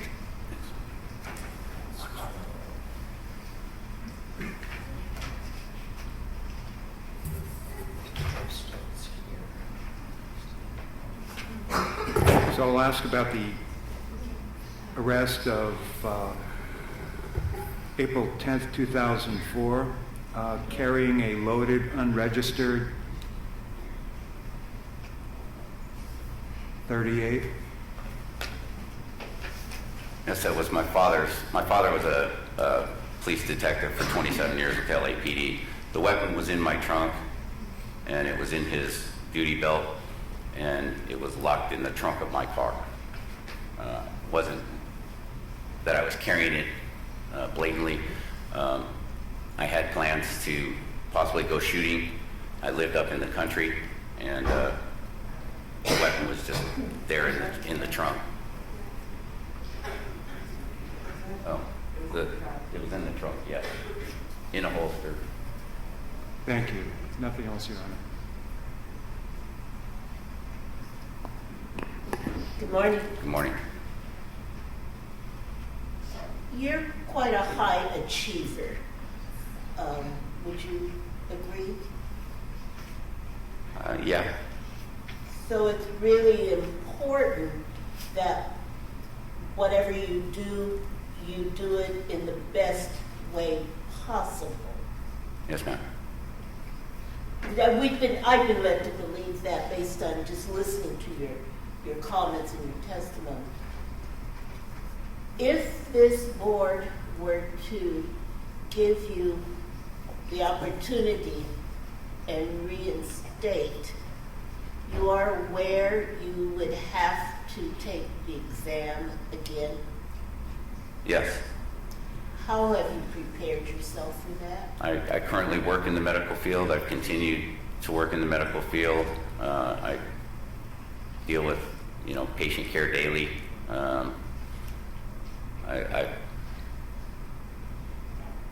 The scope of practice is somewhat different from a surgical technician to an LVN, but in the same note, I've continued to practice along similar lines, so I believe that, I would, if necessary, be able to pass the board examination. And then additionally, there might be some cost recovery. Are you aware of that? Yes. And are you prepared to address that and handle it when necessary? Yes. I received a demand for payment from the board for $1,440 not long ago. That has been paid. I have a letter here that was sent to me in acknowledgement of that fine. So it happened very recently? Yes. Okay. Thank you. Those were my questions. Thank you. Thank you for coming. I have no questions currently. They've been Thank you. answered. All of my questions have been answered. Okay. Thank you for coming. Thank you for coming. I just have one question. You work alongside other LVNs at this time? We have one LVN in our facility who works in our pre-op area, so I don't work directly with her. I work alongside of an RN circulating nurse in the operating room on a daily basis. And I'm unclear, one other question. Have you taken continuing education over the course of these last few years while you've been working as a surgical tech? There's no requirement for that. However, we do in-house do a lot of in continuing education courses.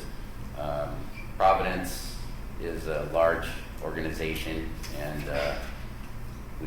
they're very stringent and you have access to those, you're able to take those classes? Yeah, it's required. Required, good. Yes.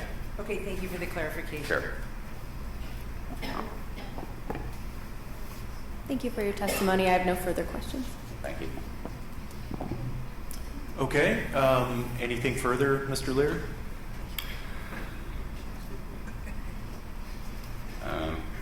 I guess best summarized by, I found two sections in the book that I like to share a lot in meetings, maybe have a little bit of application towards what's taking place here today. This is a paragraph out of Okay, if you're going to read something, do it slowly so the court reporter can keep up with you. And this is a closing paragraph of a story in the big book of Alcoholics Anonymous called Flooded with Feeling. And it states, I do know that my life is different now. I haven't had a drink since I came to AA. I have fewer resentments, and I don't spend much time thinking about the past. I found that my experience can be of help to other people. I've come to believe that hard times are not just meaningless suffering, and that something good might turn up at any moment. That's a big change for someone who used to come to in the morning, feeling sentenced to another day of life. When I wake up today, there are lots of possibilities. I can hardly wait to see what's going to happen next. I keep coming back because it works. And one other paragraph out of a chapter called Because I'm an Alcoholic. It says, when I joined AA, I did so for the sole purpose of getting sober and staying sober. I didn't realize I would find so much more. But a new and different outlook on life started opening up almost immediately. Each day seems to be so much more productive and satisfying. I get so much more enjoyment out of living. I find an inner pleasure in simple things. Living just for today is a pleasant adventure. Above all, I'm grateful to AA for my sobriety, which means so much to my family, friends, and business associates, because God and AA were able to do something I was unable to do for myself. I thank you all for allowing me to appear today. Thank you. Ms. Tyner, do you have any final remarks you'd like to make? The people have completed their presentation. Thank you, Your Honor. Okay, thank you. Mr. Lear, anything in closing? Nothing, thank you. Okay, thank you all very much. This matter is submitted. The record is closed. We're off the record. Thank you. Thank you. Okay, we'll have a brief recess and then we'll have the Barres case. Thank you very much.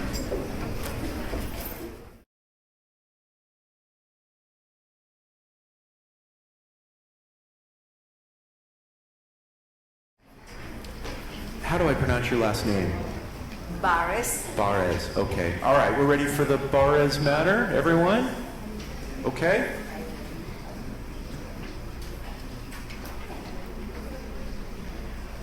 Okay, let's go on the record, calling the matter of the petition for reinstatement of Nellie Barres.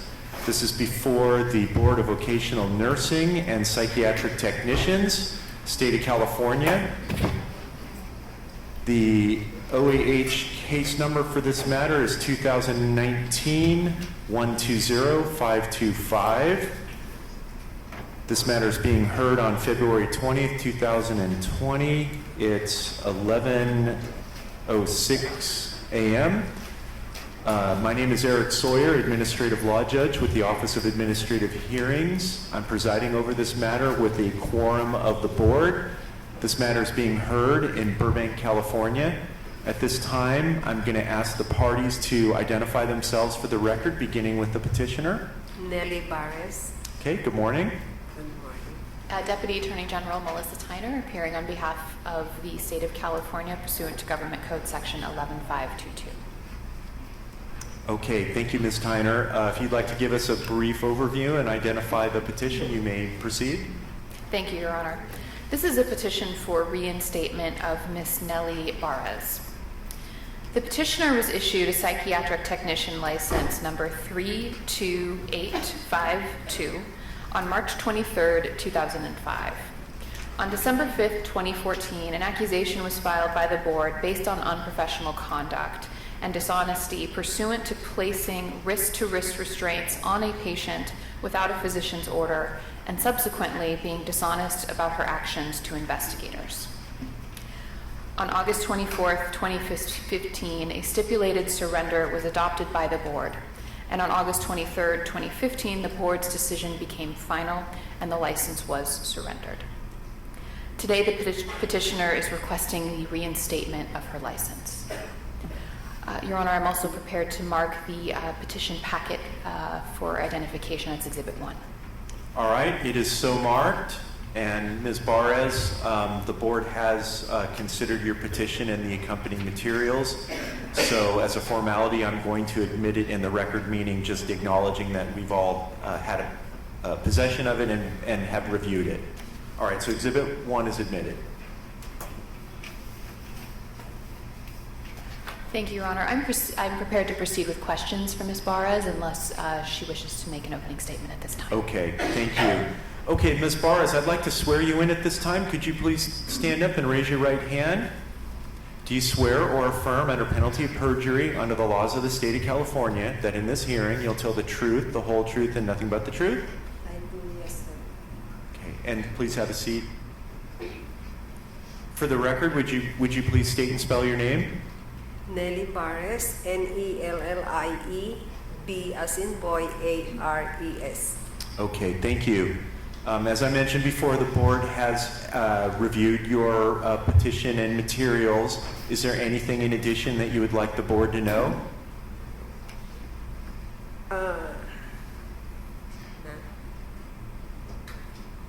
Probably, sir, during the time after my license was surrendered, I worked as a caregiver and had my home care aid certificate from social services. So I took care of senior citizens, senior people, hospice patient, to make ends meet because I'm a single mom with 2 children. That's all, sir. Okay, thank you. Ms. Tyner, do you have any questions? I do have questions for the petitioner. Thank you, Your Honor. Good morning, Ms. Barres. Good morning, ma'am.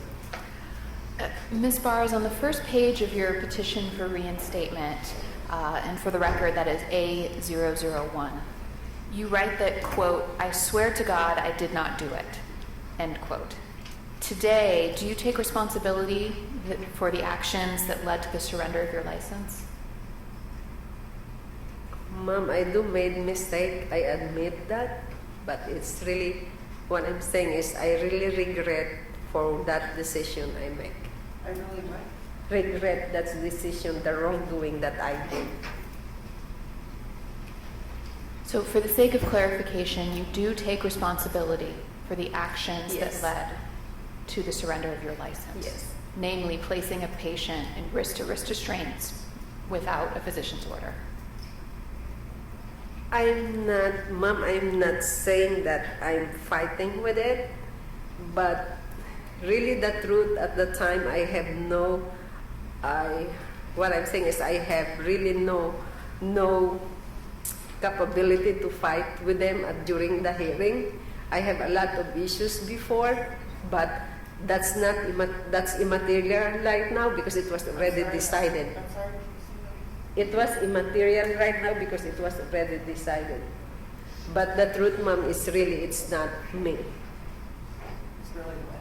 It's not really me who put the restraint because in the writing, Oh, I'm sorry, the court reporter wants you to repeat what you just said. it's not me who put the restraint because that we are trained to do that, and it takes two staff to apply it. But I was the only one who was pinned down on that situation. Ms. Barres, are you aware that as a part of your surrender, you admitted to your conduct? Mom, I admit it, but remember, Mom, in this paper, I read it twice, thrice, and everything. During the first investigation, wherein the police was yelling at you, will really extract you, whatever, because I'm not really used to be held by people. So at that time I was so confused, I'm panicked, I'm scared, so that's what I did. And I admit that I did that. But reality, Mom, it's not really me. Thank you, Mrs. Barres. Mrs. Barres, in your petition for reinstatement, you submitted 4 letters of recommendation to the board, but not one of these letters mentions the discipline from the board or the surrender of your license. Are your recommenders aware that you have surrendered your license to the board? I tell everything to those people that give me those recommendations verbally. I don't know why they didn't mention it. Mrs. Barres, what is your current employment? My current employment is at Circle of Care as a caregiver. It's in Circle of Care agency as a caregiver. And what sort of day-to-day activities do you perform as a caregiver? Mom, as a caregiver, I do help patients with their activity of daily living, give them shower, go out for lunch or dinner, and just like that, take care of them.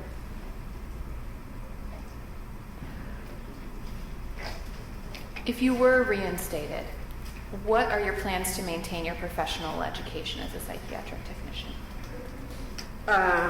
Mom, I completed my PSN bachelor, and I can probably go back to school and improve more and then do my review for the board exam. If I'm gonna give him a chance here, because it will be in my record, and they will be probably asking about those. So I was just asking mercy from you. If it's gonna be reinstated, I can be a psychiatric and I can be a nurse. Nurse. I can be a psychiatric and a nurse.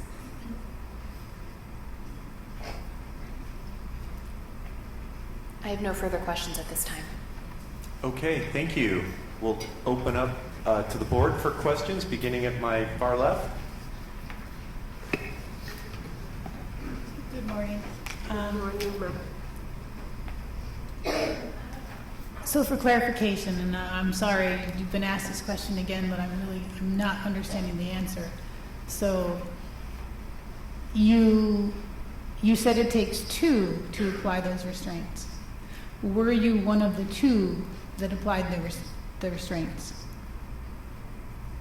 I don't really hear clearly, ma'am. Can you repeat? You said it takes two people to apply the restraints. Yes, ma'am. Were you one of the two that applied the restraints? You were not. So you... Hold on. Is that no? No, sir. Remember, I answered. I was forced. I was in panic. I was so scared in that morning because Sheriff Skate, the one who came to the... She just asked yes or no, so you just shook your head. I just want to make sure if your answer to her question was yes or no. And so your answer was? No. Were you aware, so you were the nurse you were the PT taking care of the patient, correct? Yes, ma'am. Were you aware the patient had restraints on? No. Had you checked on the patient during the evening? Had you checked on the patient during the shift? Have I checked the patient? Mm-hmm. Is your question? Ma'am, at the start of the shift, we usually check everybody if they are safe and sound. This patient was sleeping soundly. I didn't, because he was covered by blanket, sleeping. He was sleeping covered by blanket, so I didn't remove the blanket as a respect to the person who is sleeping, but because we have to be sure of their safety, I should remove the blanket and look, but I did not.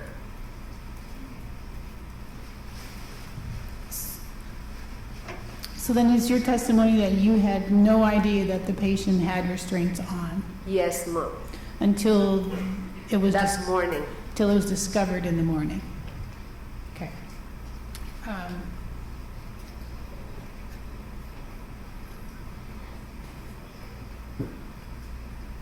I also have to ask you about, if you look in your packet on D015,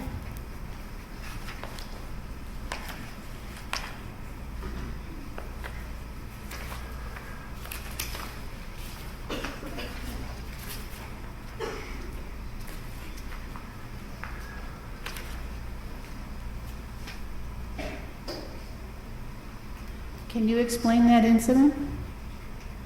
Which one, ma'am? The second cause for discipline?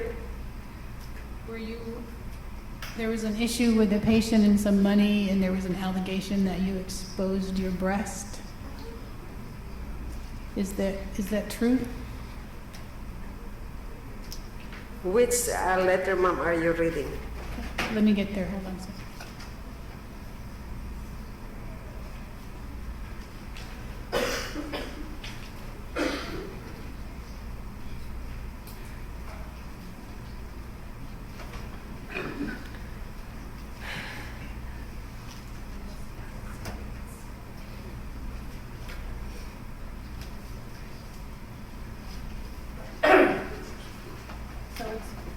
It's on D015.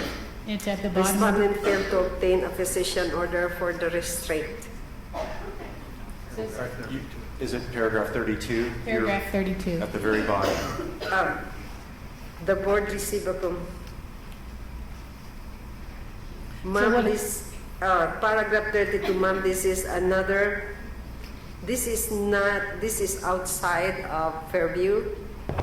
This is when I used to take care of the old guy whose son is a lawyer, because I take care of their mom very well, and probably, I'm not sure what is the conversation of him and the father, because they're accusing me that the father will marry me, but I'm not that kind of person, ma'am. I earn my money very hard. I work hard. And I will not put my children in embarrassment for doing this. I wasn't able to fight with this at that time They just put this and submit it to the board because he is a lawyer from Sacramento.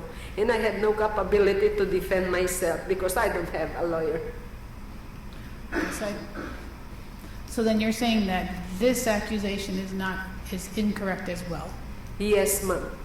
As well as the one about you applying the restraints? I was at the wrong place at the wrong time.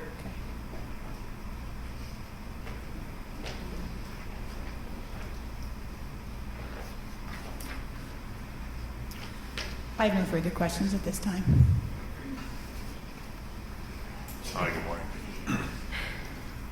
I too have questions around this in the primary incident. How many staff were there that evening? It was a knock shift, right? It was an overnight. 3, sir. 3 staff. There were 3 staff. Were you the shift lead? Yes, sir. So you were in charge that evening. Yes, sir. Do you, without you don't have to name any names, do you know who put the restraints on? I have no idea really, sir, up to now. You have no idea how the restraints got there, but you were in charge. You were responsible. Yes, I am the in charge, sir. As I explained earlier, when I do my rounds, I really did not realize that the patient had restraint because he was sleeping at the time at the beginning of the shift, 10:30 in the evening. Yes. The application of restraints is not a minor ordeal. This is I know, this is very sir. serious to place a patient into restraints. There's a lot of protocols. You know them. I know that, That's sir. right. We are trained. Receiving it. You're trained, exactly.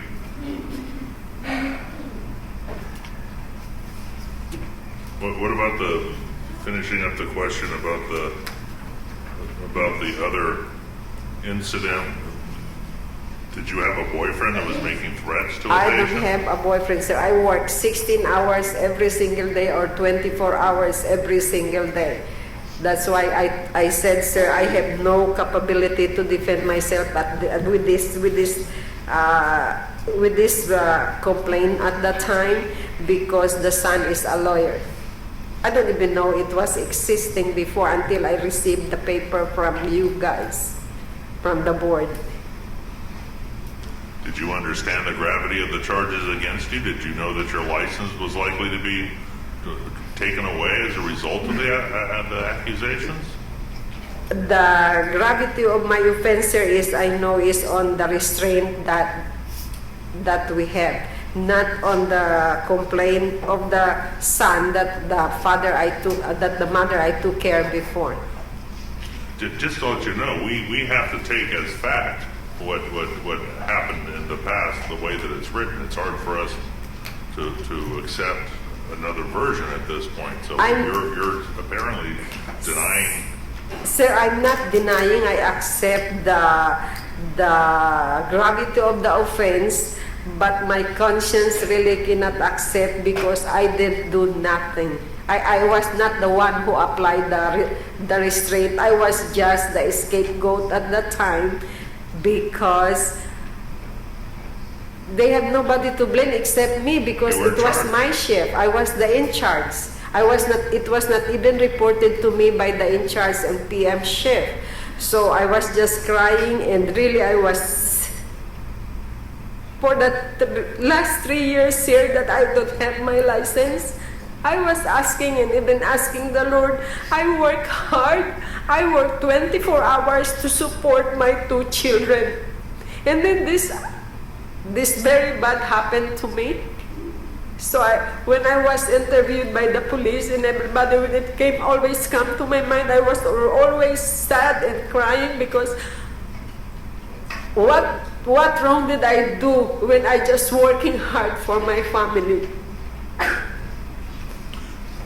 Thank you. I have no further questions. Thank you, Your Honor. Good morning, Ms. Perez.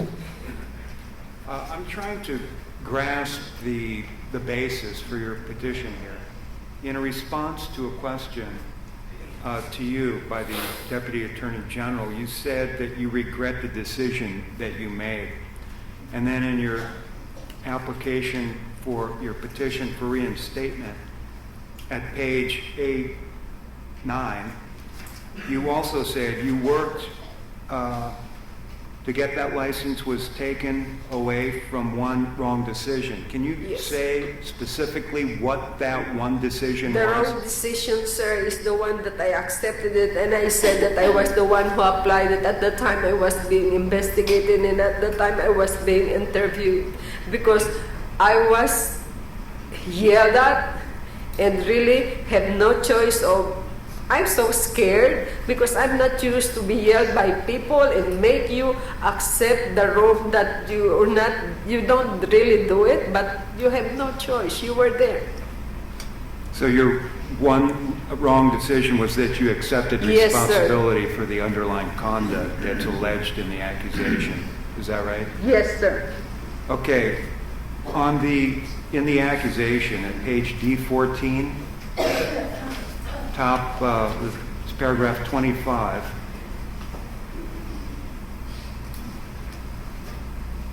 It's stated on December 31st, 2011, respondent called the unlicensed psychiatric technician cell phone and said words to the effect of restraints at 6:20, referring to the time respondent alleged she applied the wrist-to-wrist restraints on and the patient's name. Is that correct? This is the time, sir, that the person was there. I was panicking because we are short of staff for the next shift. I was passing by and I was asked, "Oh, who did this?" You know, when you are panicking and you don't really understand the question, I probably just say this, but I really don't remember this. But during the investigation, they brought this up. But I have nobody, sir, to say that. I have no witness that I really don't do it. Did you in fact make that communication? I made that communication, sir, while I'm in panic, while I'm in panic, and when what will I have to do? I have to do this to finish all the work, the paperwork, and then look for the staff for the next shift. It's all in that moment that. Well, how did you come up with 6:20? But because at the time, sir, that is the time that we are there, that everybody was there. And asked, and then I have a phone call. I received a phone call, and then they were asking. Everybody was already there and saw the incident. So when they asked, that's what happened, sir. I see. Thank you. Good morning. Good morning, Mom. I really need your help because I'm still a bit confused. Okay, Mom. So maybe you can help walk me through what you know or you believe happened. So hold on. It's our understanding from the document there was an unlicensed PT assigned to watch. Is that true? Yes, Ma'am. How do those individuals get selected if they're unlicensed? Because we have 21 patients at the time, we are only three staff at night, Mom. And the unit is built like letter L. So the other staff who was licensed was responsible more on those hard patients, meaning those that is acting out at night, he is a big man, and this one she will only be taking care of that person. She sit by the door and she check him every 15 minutes. Okay. So this unlicensed PT is in the room with the patient in question. Does that individual have authority to call for restraints? It was the in charge, or if he get my attention, I probably be the one to ask for the doctor for that restraint. No, hold on. My question is, this unlicensed person, does that person have the authority to ask for restraints? Whether they put them on or not, do they have that authority? I think, ma'am, they have no authority to put the restraint, but with the help, because putting restraints, you need two people. So she will ask for help, definitely. So you're saying this person who was with the patient might have asked someone to help put on restraints? Could be, but we're only 3 at that time. Could be.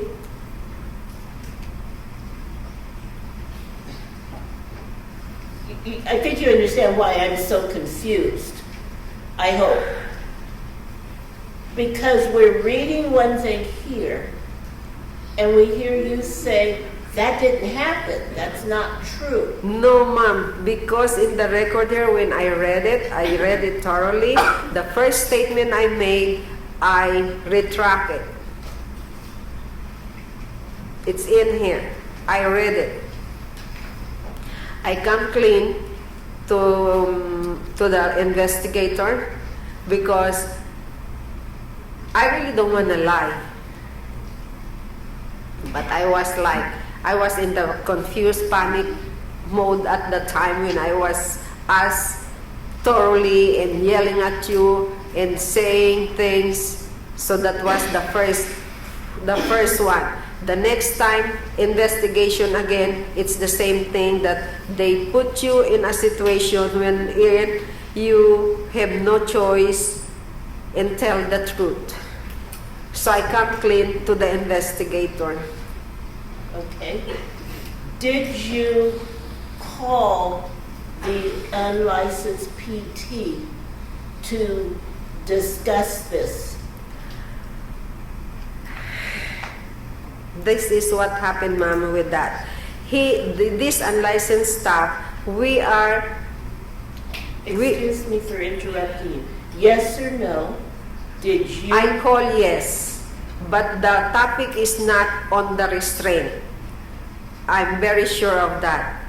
I said to her, because I was selling vitamins of USANA, so that is where our topic at that call. But they keep on bombarding me that I talk to her and talk about this issue. I'm going to move from that one to the incident that's noted here about another patient and the accusation of his sons. Oh, okay. Saying that they believed your behavior was a means to, in an end, in other words, to have this man marry you or whatever. What was the relationship with the patient? Nothing, ma'am. Just a caregiver and a patient. What was the relationship with the sons of the patient? Me and the son, ma'am? Yes, ma'am.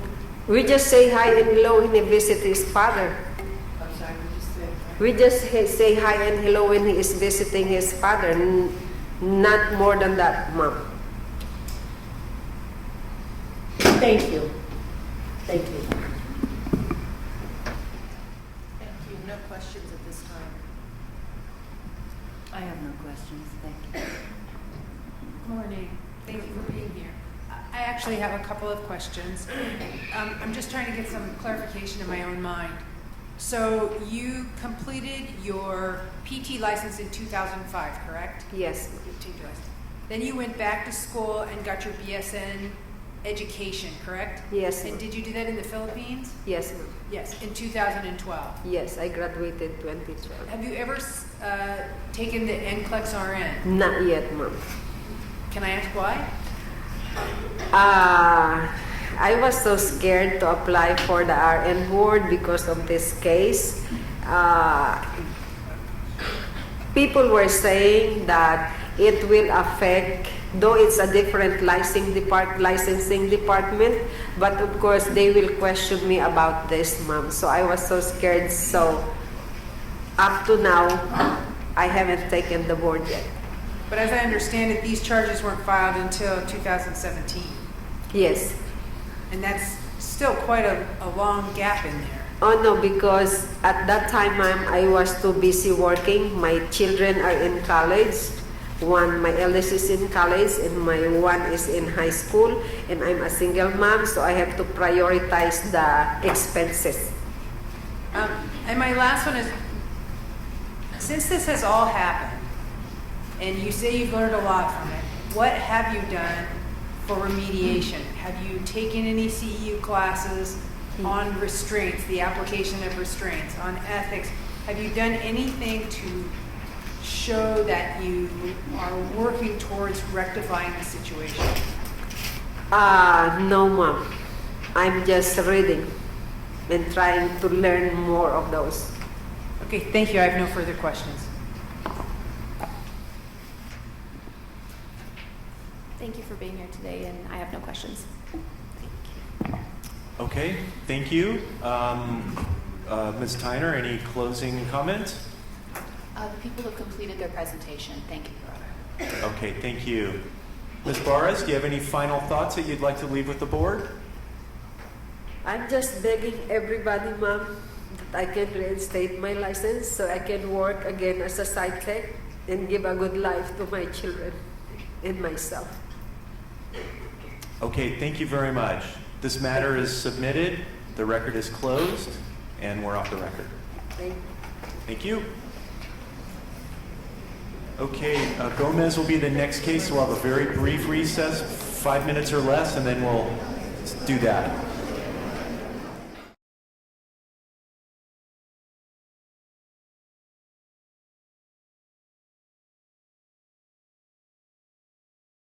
About to proceed with the Gomez case. If everyone could take their seats and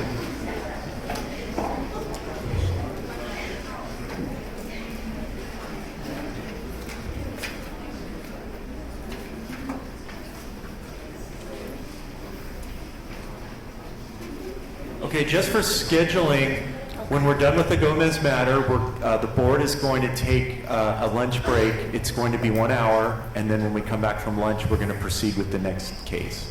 Okay, so is everyone here and ready to proceed on the Gomez matter?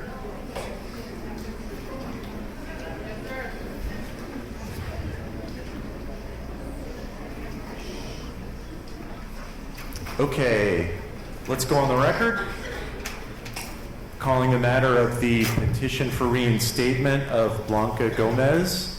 This is before the Board of Vocational Nursing and Psychiatric Technicians, State of California. This matter bears OAH case number 2019-120-526. Today's February 20th, 2020. It is 11:49 a.m. My name is Eric Sawyer, Administrative Law Judge with the Office of Administrative Hearings. I'm presiding over this matter. This matter is being heard by a quorum of the board in Burbank, California. At this time, I'll ask the parties to identify themselves for the record, beginning with the petitioner. Blanca Gomez. Okay, good morning, Ms. Gomez. Good morning. Good morning. Deputy Attorney General Melissa Tyner, appearing on behalf of the people of the State of California pursuant to Government Code 11522. Okay, good morning. All right, if you would like, you may proceed with an overview and identification of the petition and materials. Thank you, Your Honor. This petition, this is a petition for reinstatement for Blanca Gomez. The petitioner was issued a vocational nurse license number 220373 on April 27, 2016. On August 8, 2014, an accusation was filed by the board based on illegal possession of drugs, false entries in records, acts of dishonesty, and unprofessional conduct pursuant to participating in a drug diversion scheme that illegally furnished controlled substances to third parties. On April 17th, 2015, a default decision was adopted by the board, and on May 17th, 2015, that decision became final and the license was revoked. Today, the petitioner is requesting the reinstatement of her license. Okay? Your Honor, we'd also like to mark for identification the petition for reinstatement packet as Exhibit 1. It is marked as requested. Ms. Gomez, the board has reviewed the petition and the materials attached to it, so I will admit it into the record, which is just acknowledging that everyone has a copy and that they've reviewed it.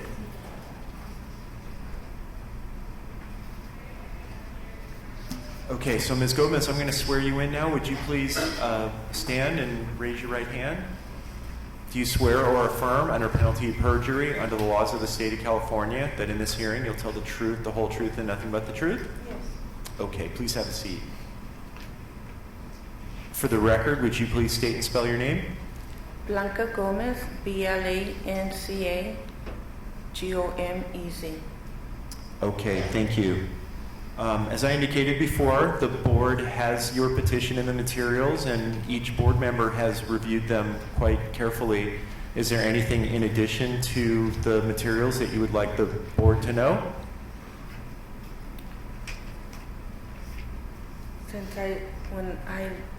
when I lost my license, more than anything, it was a humbling experience. I looked for work, and I really don't know how to do anything else but nursing. And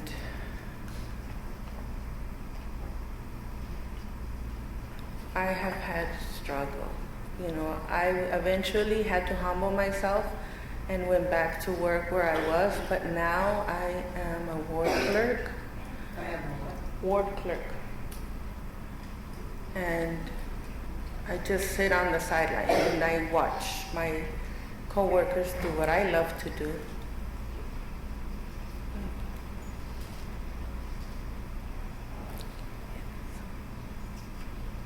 That's Okay, thank you. Ms. Tyner, do you have any questions? Yes, thank you, Your Honor. Ms. Gomez, can you clarify your current employment? Did you say you were a clerk? ward clerk, yes. Okay. And what are your duties as a clerk? I answer phones, I file, I make copies, sometimes I do audits,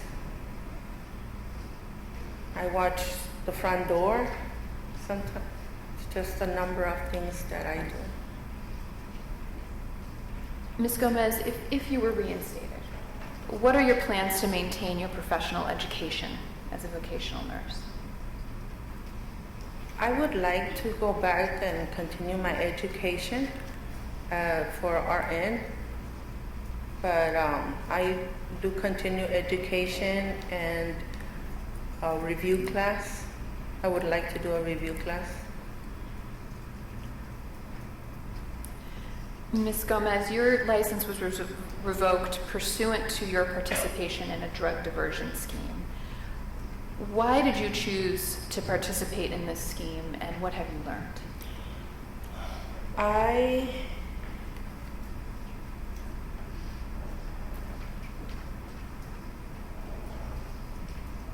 personally, I was under stress at home. I had a young teenage child that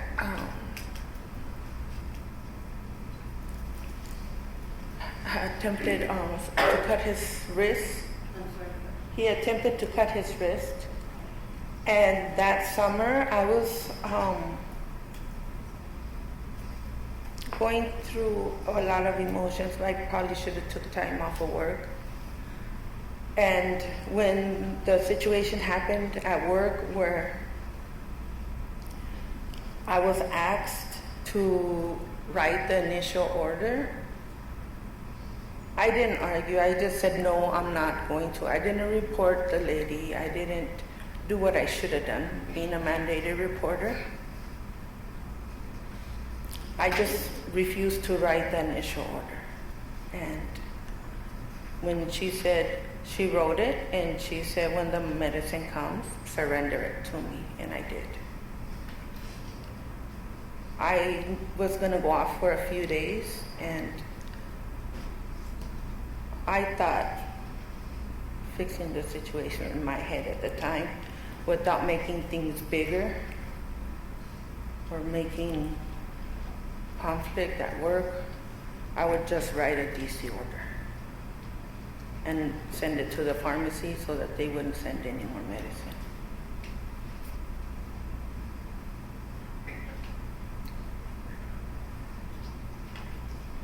Ms. Gomez, it sounds like you wrote the false order in response to stress in your life. What assurances can you provide the board that this kind of stress will not lead to the commission of fraud and dishonesty again? Now, today, when I feel that I need time off, I ask for it, or I have called off.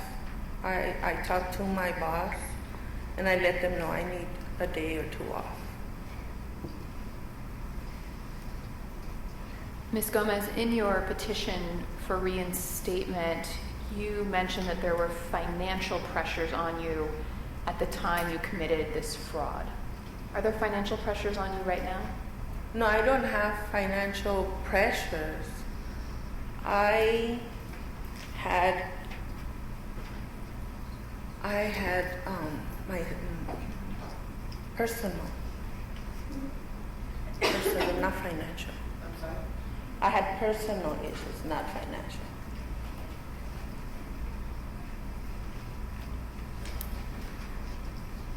Ms. Gomez, if you were reinstated, you might be subject to probationary terms that would require a lot of diligence, such as submitting quarterly reports, reporting your probationary status to your supervisors.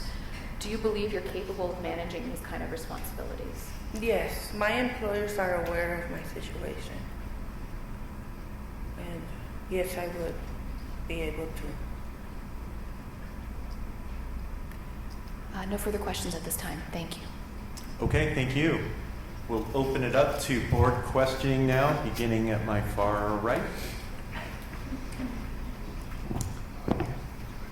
Thank you for coming. I have no questions at this time. Good morning. Thank you for coming. I'm just going to ask for a little bit of clarification, just to make sure I understand what you just said. So someone that you work with, was it another LVN, came to you and wanted you to write this order? She was the RN, the DON. The DON came to you and said to write this order? Yes. And at first you said no? I didn't write it, You the did not? initial order. I wrote a DC order so that the medicine would not come and someone would, by mistake, not give it to the, someone would not give it to the patient by mistake. So did the DON infer you to believe that a physician had instructed her to write this order? I mean, I'm unclear how this happened. She instructed me to write the order, and I refused to write the order because I knew that the physician was out of the country. So the physician only comes to the facility like once a month? This physician came regularly, but at the time he was out of the country. He was on vacation. And you knew that? We both knew that. And what was her justification for you to write the order? She didn't have one. She just said, do this. Is that yes? Yes, sorry. So, did you feel pressure from her to do this? Yes, I did, but I still refused to write the initial order, which she was pressuring me to do. Did she ever write an order? She's the one that wrote the order, the initial order. She wrote the initial order, and then you wrote another order? Or? To DC the medication. You wrote the order to DC the medication. Okay. Thank you for clarifying that for me. That helps a lot. I have one further question. How is your son doing now? He's much better. He's much better. And did you... He hasn't tried anything. Did he get some counseling? Yes, we got a lot of counseling. And did you get some family counseling for that too? I mean, I think that would be pretty We did. overwhelming. We had to go to counseling, and the social worker got involved, and we had to go to counseling for that. Because when he was in the psych hospital, the hold, he had a social worker there. And she said, because we had a death in the family before, and we had to go to counseling for that and for him. So it sounds like you had several things come all at once. Death in the family, and then your son, and then the social worker got involved, and you got some counseling for that. And then this was subsequent to all of that. Yes. Yes. Okay, thank you so much for clarifying. I appreciate it. You're welcome. Yes, and I want to thank you for the clarification also. That really did help. Are you prepared to retake the exam? Yes. LVN? Yes. Have you prepared yourself academically for it? Or I've what are your been plans? reading, but I am prepared to go to do a review course. Okay. That's all the questions I have. Thank you. Thank you. Thank you for being here, and I have no questions currently. Good morning. Good morning. I have no questions for you. Thank you. Good morning, Ms. Good Lopez. morning.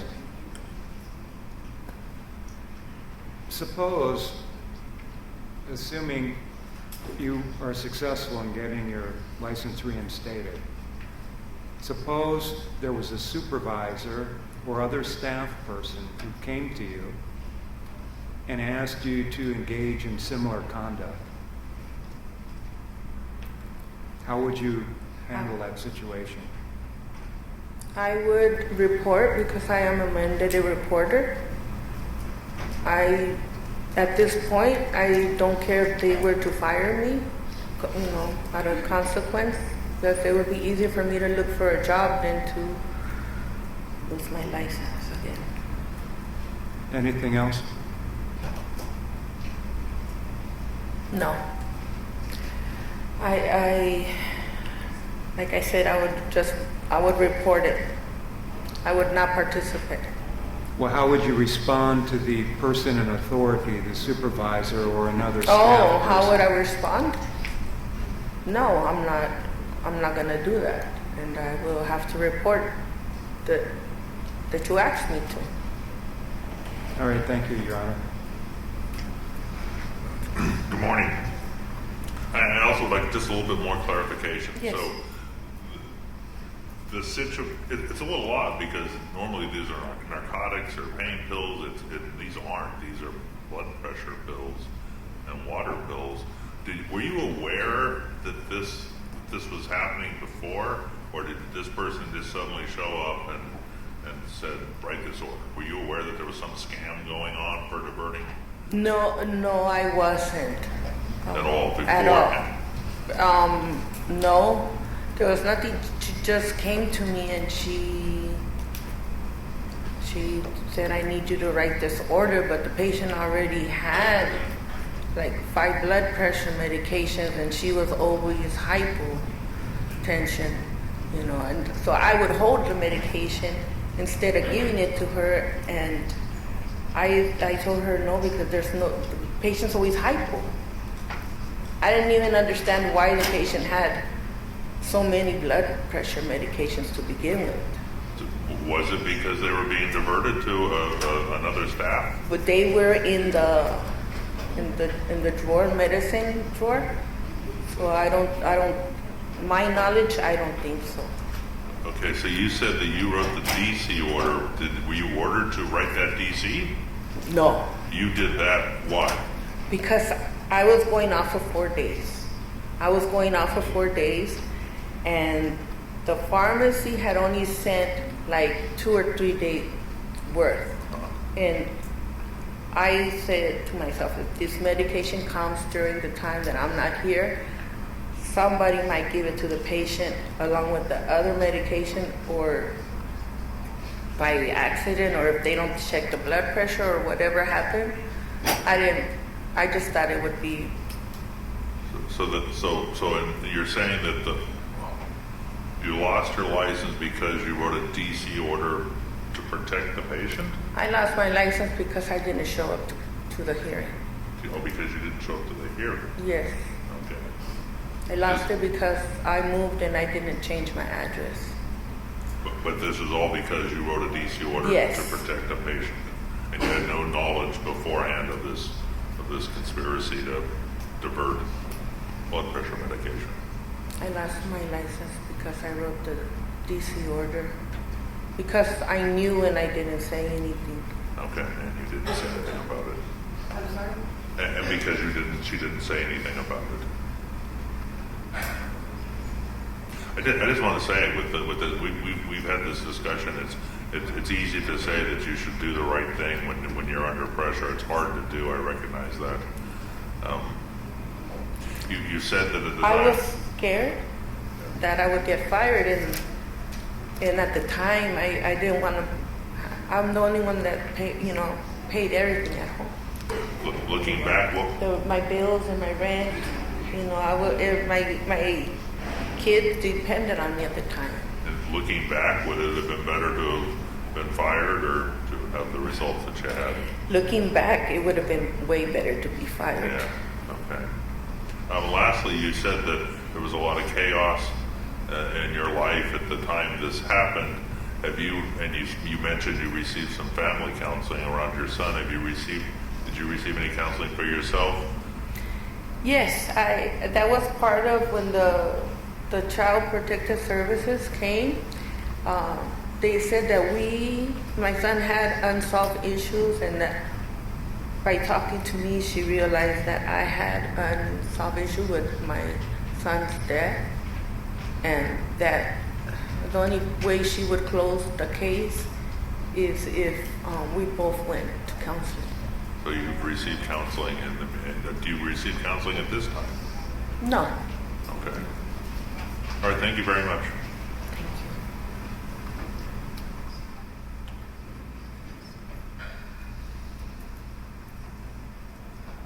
Can you tell me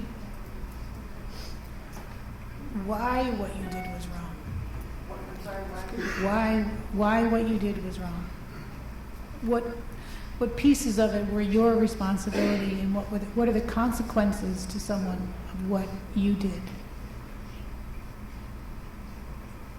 Okay. Could you repeat the first part, please? So when we go to nursing school, we're taught things that we can do and things that we can't do. Ethical, moral behavior, scope, and all of those things. So you, regrettably, by your own admission and understanding what you were going through at that time, afraid to be fired, being approached by a supervisor that you reported to, participated in, or was part of something, and it remains unclear to me exactly what your participation was. My participation was that I knew, and I should have even went outside the facility to make my report. At the time, nobody in the facility probably would have listened to me, and I should have found an outside source to report it to, and that was my responsibility, and I knew it. But at the time, I just could not deal with what I would call extra drama at the time. Extra drama, but I didn't want to go through what I'm going through now. I didn't want to be involved in an investigation. I didn't want to be involved in anything that had to do with any kind of investigation, because we were already being surveyed every 3 months to keep the facility open. So I knew it would be a big deal if I said something.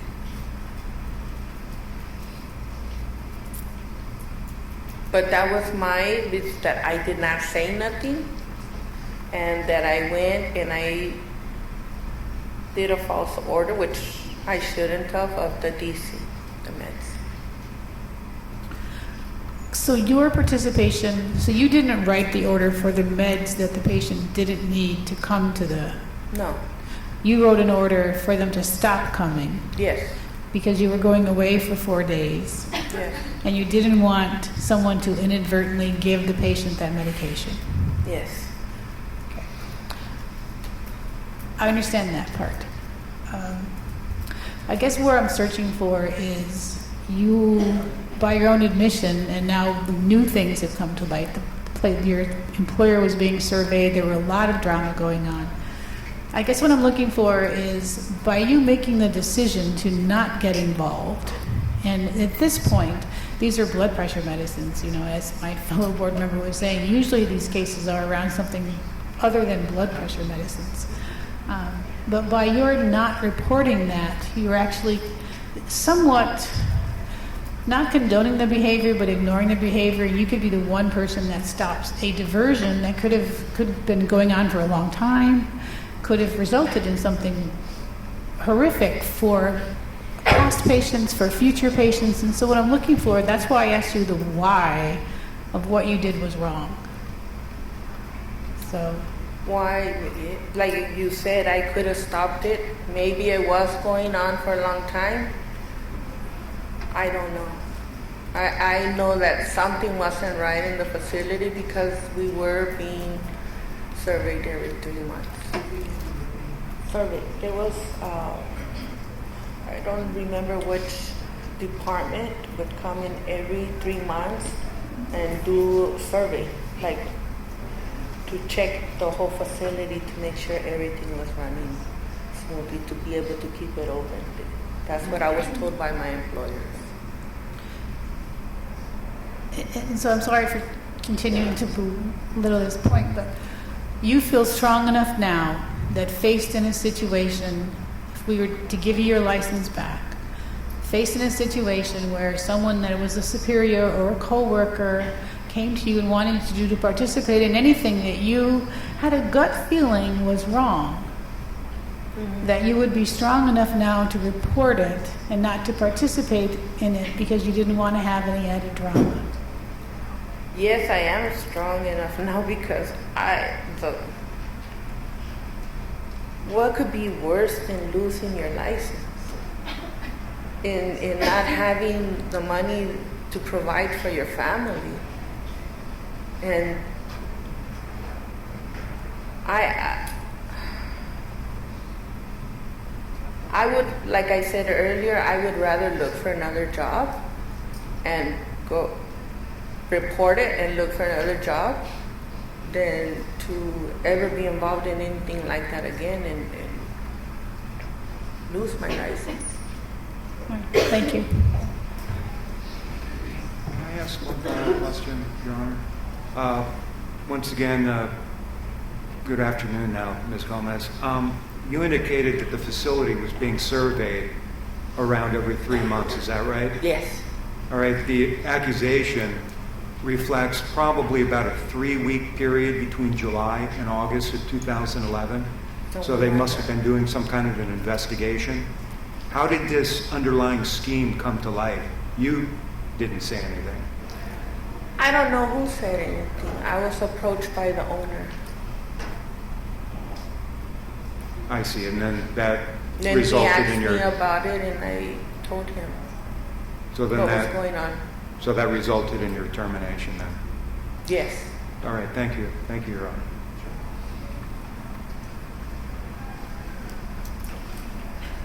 Okay, no other questions from the board. We'll wrap this up. Ms. Tyner, do you have any final comments? No final comments. People have completed their presentation. Thank you. Okay, thank you. Ms. Gomez, any final thoughts for the board?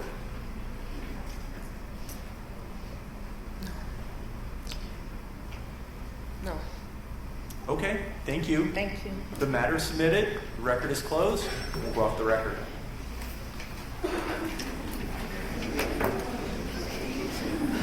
So at this time, we're going to go to lunch and we'll be back here at... Okay, everyone, hold it down.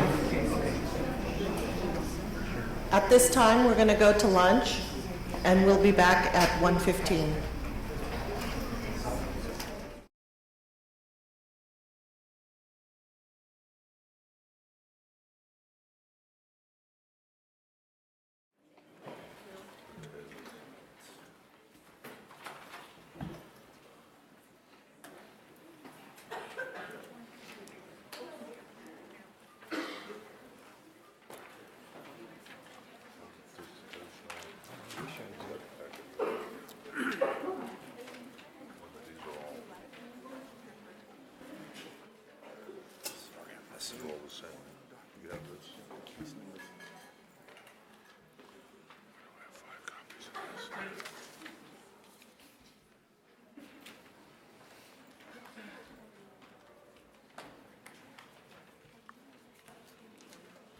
Here it is.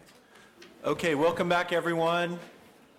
Remember, cell phones, turn off, all that. The same thing that we discussed this morning applies to this afternoon. Okay, is everyone ready to proceed on the Curtis case? Kertesz. Yeah, it's pronounced, yes. Close, right? Okay. Okay, let's go on the record. Calling the matter of the petition for reinstatement of Chanelle Curtis. This is before the Board of Vocational Nursing and Psychiatric Technicians, State of California. This case bears OAH case number 2019-120527. Today is February 20th, 2020. We are in Burbank, California for the hearing. My name is Eric Sawyer, Administrative Law Judge with the Office of Administrative Hearings. I'm presiding with a quorum of the board. It is 1:22 p.m. At this time, I'll ask the parties to identify themselves for the record, beginning with the petitioner. I am Chanelle Curtis. Okay, good afternoon. Good afternoon. Good afternoon, Your Honor. Deputy Attorney General Kim Kisreliovich, appearing on behalf of the people of the state of California, pursuant to Government Code Section 11522. Okay, good afternoon. If you would like, you may proceed with the overview of the case and identification of the petition materials. Thank you, Your Honor. Your Honor, board members, this is a petition for reinstatement of the license of Chanelle Curtis. The petitioner, Ms. Curtis, was first issued vocational nurse license number VN 267689 on June 28, 2012. In June 2015, the board filed the underlying accusation based on petitioner's dangerous use of a controlled substance and illegal possession of a controlled substance and the convictions resulting therefrom. In one instance, petitioner was found to be under the influence of methamphetamine, and in another instance, petitioner was in possession of oxycodone. After a hearing on the accusation, the board adopted the recommended revocation decision. Petitioner's license was revoked effective February 1st, 2016, and today petitioner is requesting reinstatement of her license. At this time, Your Honor, I would like to mark for identification and move into evidence the petition for reinstatement and related documents. Okay, thank you. Those items collectively are marked for identification as Exhibit 1. And the board members have them and have reviewed them. I will admit Exhibit 1. For the record, that means it's now part of the record and that everyone's reviewed them and has access to it. Thank you, Your Honor. I am prepared with questions unless Ms. Curtis would like to proceed with her opening statement. Okay, thank you. Okay, Ms. Curtis, I'm going to swear you in, so would you please stand and raise your right hand? Do you swear or affirm under penalty of perjury under the laws of the state of California that in this hearing you will tell the truth, the whole truth, and nothing but the truth? I do. Thank you. Please have a seat. And for the record, please state and spell your name. I am Chanelle Curtis, ChanelKertesz.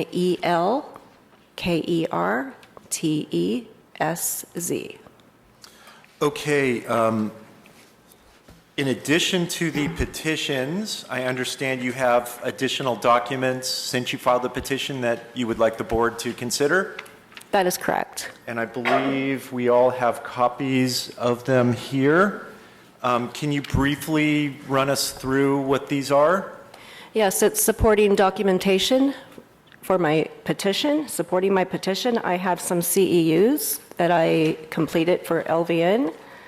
I have some NA sign-off sheets, some SMART recovery sign-off sheets, and some UA tests that I have that I'd had after the first petition was filed. So I have more supporting evidence of rehabilitation.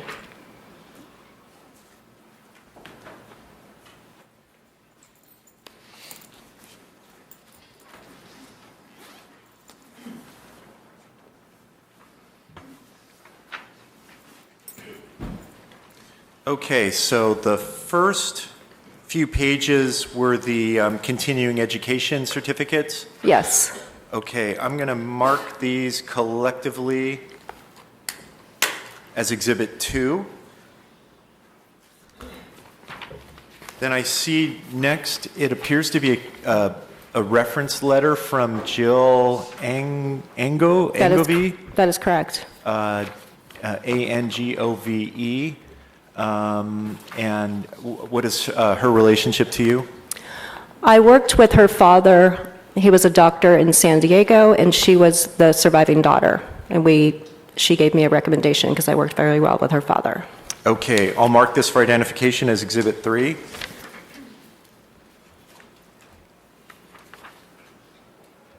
Okay, next there are documents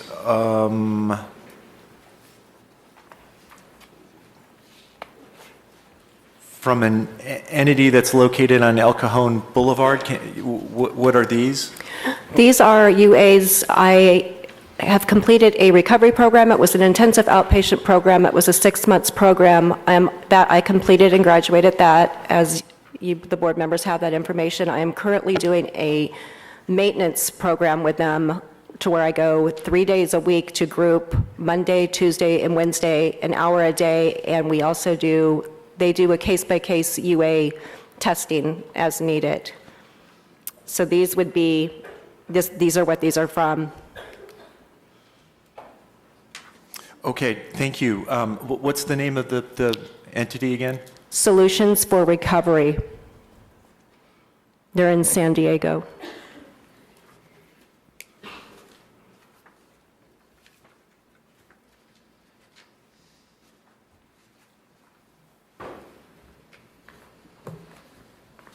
Okay, I'm going to mark all of those collectively as Exhibit 4.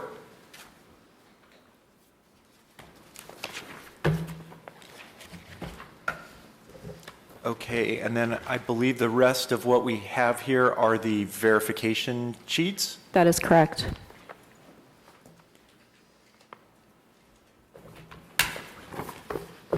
I'll mark these collectively as Exhibit 5. I understand we have 2 other certificates that are being copied. Correct. Are those also continuing education certificates? Yes, they are. Okay, so I think when staff completes that, they'll probably bring them in and give them to you, and just remind me when you get those. Okay. Okay. So with regard to Exhibits 2, 3, 4, and 5, any objections? No objection, Your Honor. All right, so all of those exhibits are admitted, so the board is free to review and consider and give them whatever weight you think they bear in this matter. Give me one moment.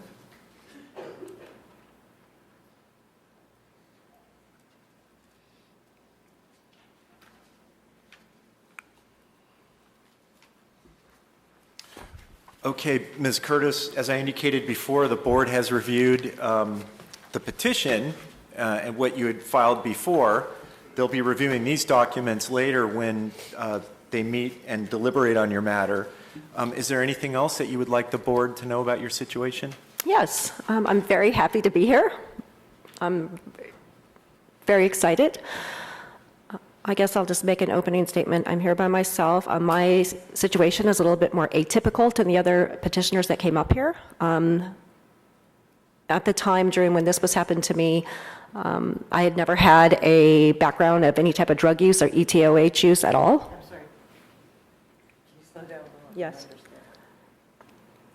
My story is a little atypical to the prior petitioners up here with their story. Obviously, I'm up here because it's a drug-related incident that got my license revoked.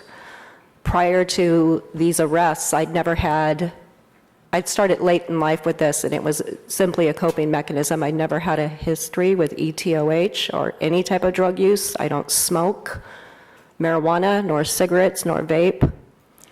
At the time, and this is very personal, and I'll just touch on it because the past is the past, I was in a 14-year marriage, and it wasn't a good one. And a 14-year marriage. It wasn't a good one. And things were changing.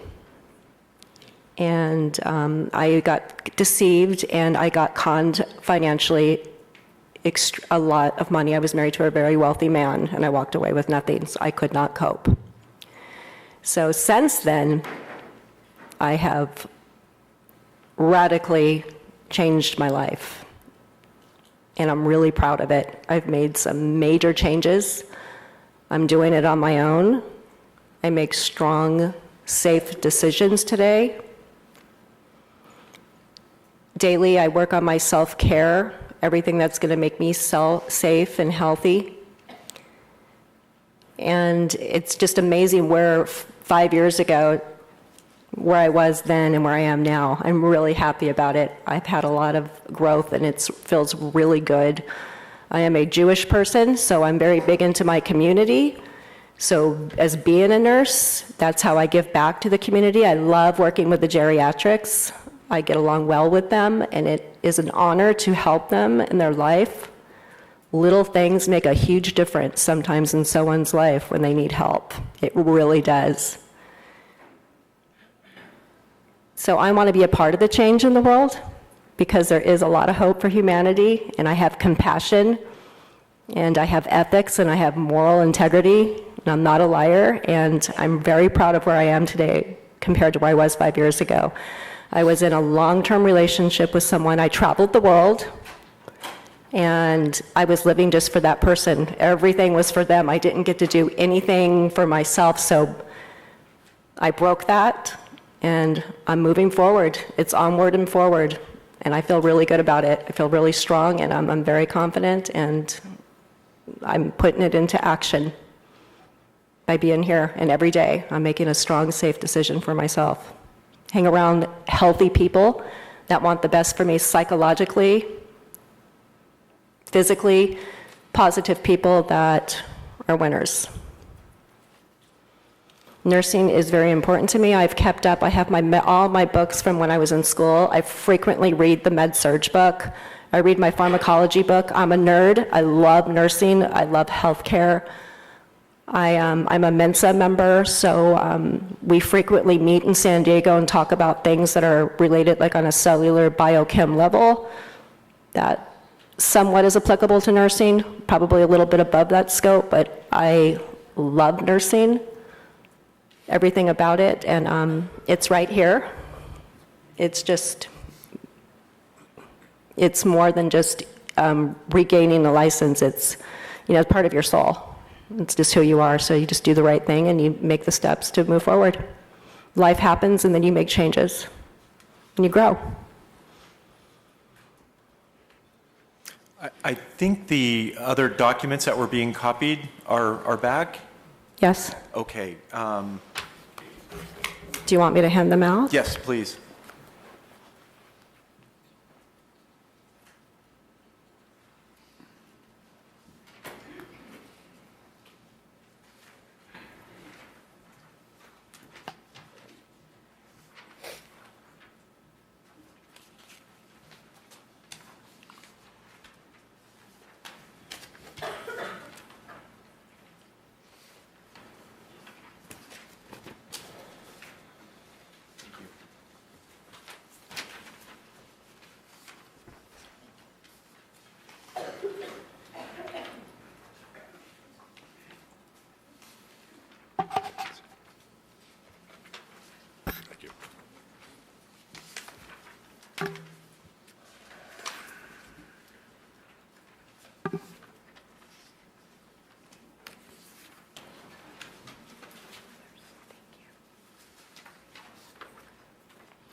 Okay, so I'm thinking what I'll do is just add these to what I've already marked as Exhibit 2, since they seem like they're similar documents. Does that make sense? It does. Okay, so the 2 that we just received, I'm just going to add it to the bottom of what I've already marked as 2. Any objection? No objection, Your Honor. All right, so what's now constituted as 2 is admitted? Okay, anything else? Nothing else. Okay, thank you. You're welcome. Ms. Kazbreliovich, any questions? Yes, Your Honor. Thank you. Ms. Curtis, are you currently employed? I am. Where are you employed? I'm employed in San Diego for a home health company called Comfort Keepers. What is your sobriety date? The sobriety date would have been the last incident. To be honest, I don't know exactly the days. February 2015.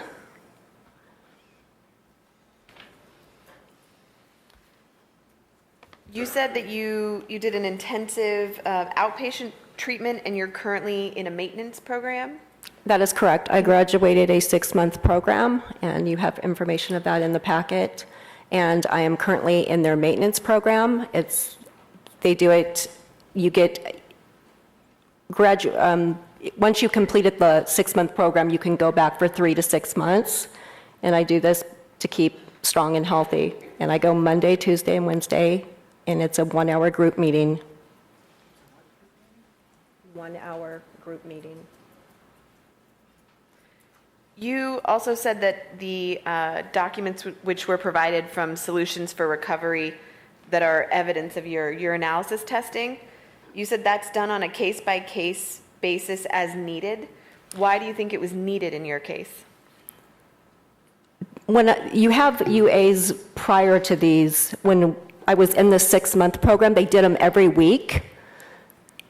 And these are after, I actually requested them because I like to get tested every week, but they won't want to do it for me, but I enjoy it so much, so they do it. I'm the only one there that likes to get tested because it's offered and I want it.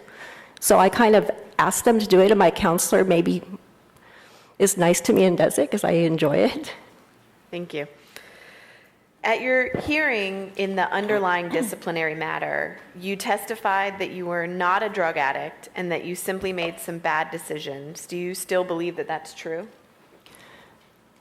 That's an interesting question. At the beginning, before all this had happened, as I had said earlier, I have not had a history of ETOH or any type of drugs, and this was later in life.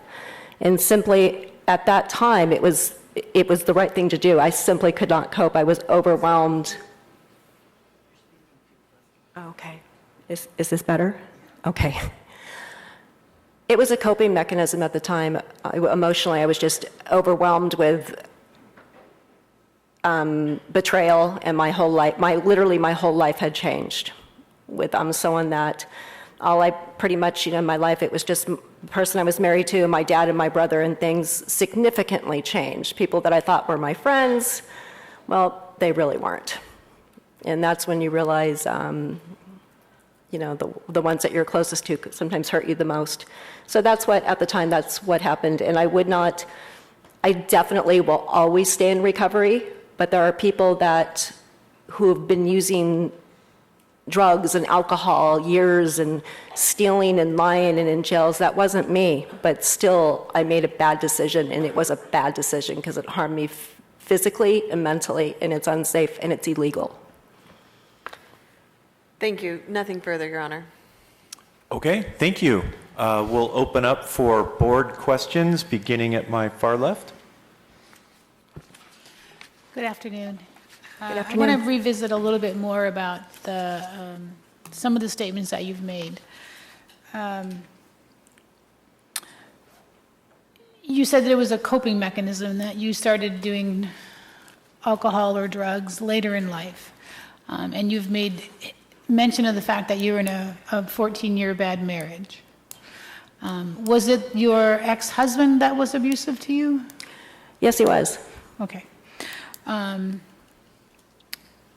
you also testified that in this packet, there's mention of the fact that you said you didn't do drugs or alcohol, but you tested positive during one of those times. And you made a statement saying that when you first opened here, saying that you're not a liar.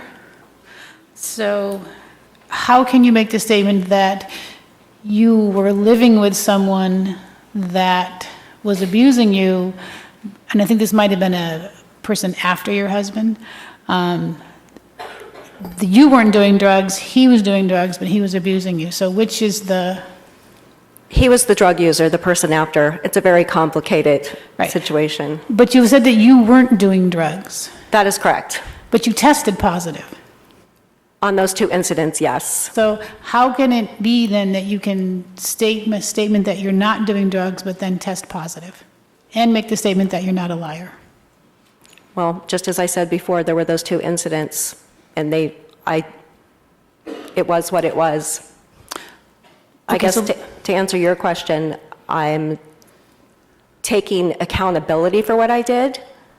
I'm taking full accountability. I understand what I did, and absolutely, I want to make change and make better on those consequences, because if I had not churned down a different path, I wouldn't be here today. It could have been very bad. And looking back on it, I definitely wasn't in a safe situation, because I never, ever would have made a decision to put something into my body that could have harmed me physically or mentally or did anything, to harm me. My body and my brain are my best assets. My brain is very important to me, my mental health.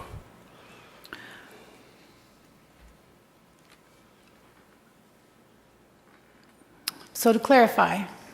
Okay.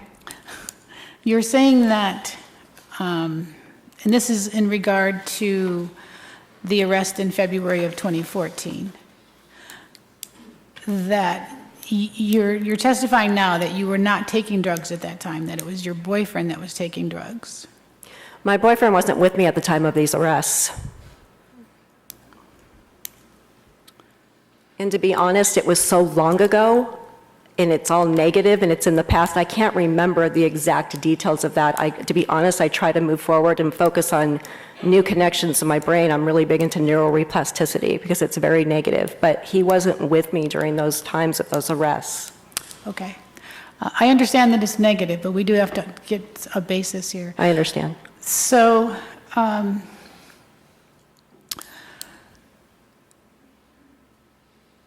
obviously, if you tested positive for drugs, that means that you ingested the drugs.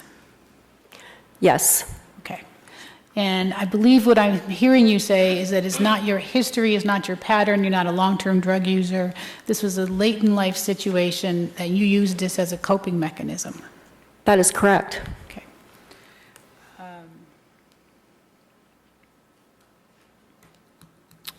I have no further questions at this time. Thank you. Hi, good afternoon. Good afternoon. I think I'm on the same line. You made a lot of statements. Well, first, actually, you marked that you had an attorney, but there's no attorney here, and this all seems to be written in the third person, so. Yes, I did have an attorney, but he misled me in the very beginning, and I didn't like his behavior, so I thought it was best for me. I didn't want him, in my life, so I chose to dismiss him. Okay.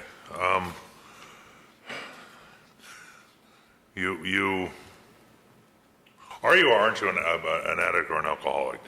Yes or no, one or the other. Are you or are you not? Yes or no? Do you have a drug problem? No. Never have had one? No. Okay.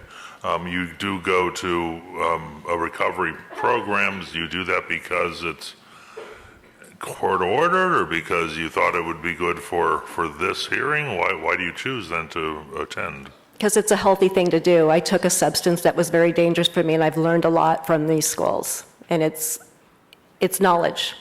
Do you have a sponsor? I had a sponsor. My sponsor in San Diego was involved with a lot of drama with a man in the room, and I did not want that in my life. I didn't feel like it was healthy, so I'm looking for a new sponsor right now. I guess my concern is that whatever the circumstances, you did choose to use drugs. They led to a very bad place for you. You lost your license at the very least as a result of that. You said you've made major changes in your life all on your own. And I'm a little concerned going forward on your own if you run into more difficult circumstances. What would you do differently now? Who would you turn to if you ended up with, again, somebody in your life that was manipulative or abusive? That wouldn't happen today. Today I have strong self-esteem and confidence, those strong self-esteem skills that were always there, but this were oppressed. I make my own decisions, and nothing can affect me unless I allow it to. And there wouldn't be a situation like that today because, first of all, I would never be hanging out with someone that would be around that kind of behaviors. That would be a red flag. And today, people that aren't good for me, it's pretty evident really quickly whether or not they're going to be healthy people for me, and I simply walk away. I do not engage. Okay, it sounds like as a result of some decisions you made in the past, bad things happened. Who do you seek? Is there anybody, do you see a therapist? Is there anybody that you can name that is somebody whose insight you seek in difficult decisions? I see a therapist twice a month, and I'm trying to work out my past. It doesn't have power over me today. I'm working on it with dialectical behavioral therapy, cognitive behavioral therapy. Dialectical behavioral therapy, cognitive behavioral therapy. I see her twice a month. I speak with my counselor, and I'm very particular on who I have in my life. I have one person from NA I confide in and we talk to. Again, I go to the SMART program, which I really do like. It's a completely different modality for my healing than NA. It's a little bit more professional and business with what's discussed there. I do enjoy that. They do different types of cognitive modalities for healing and changing the thoughts and the behaviors. In my life, I'm going to be very picky on who I bring into my life. So I'm slowly starting to do that as I'm on my own. I live a balanced, simple life today.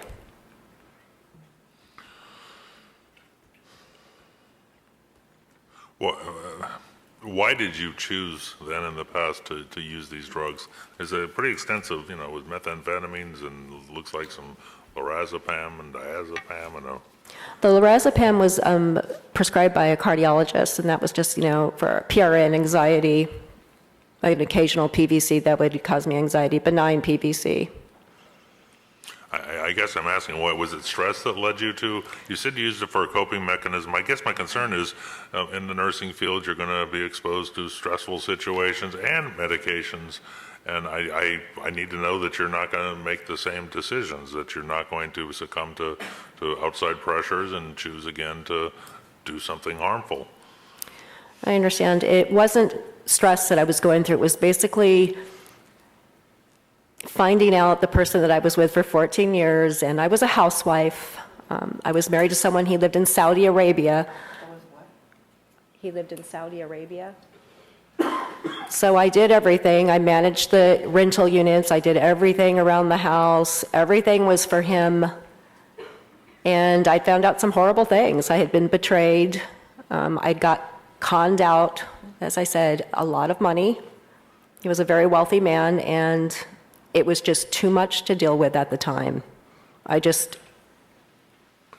It was just too much. I wouldn't call it stress. I would call it severe.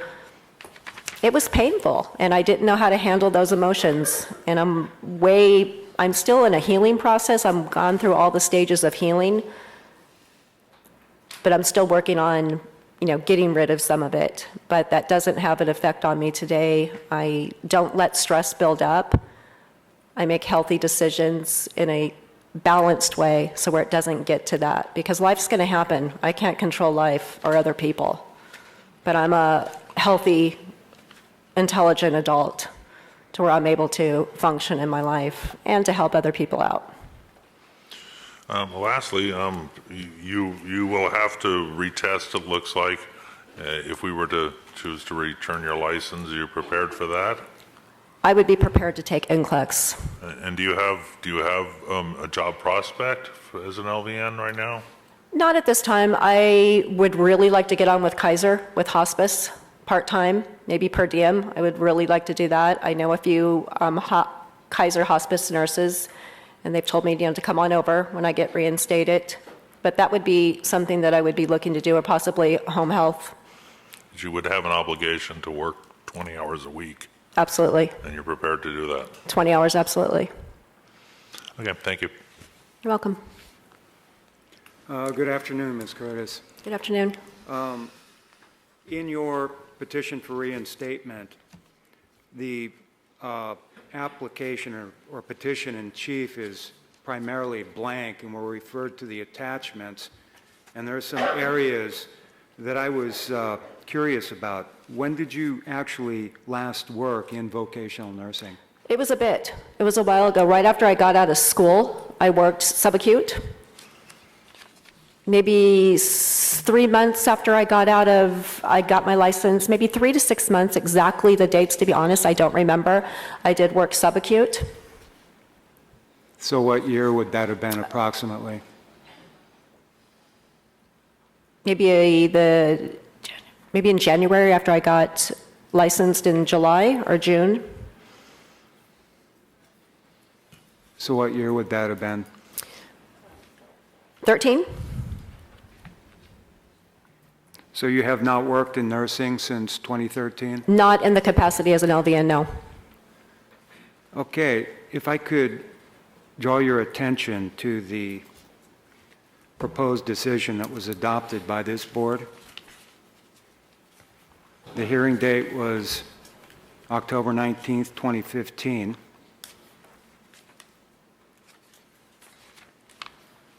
And if you take a look at the decision,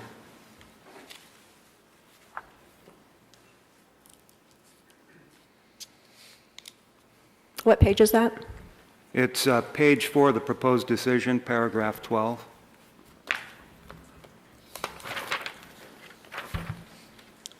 In section D? Yes, yes, Your Honor. I apologize.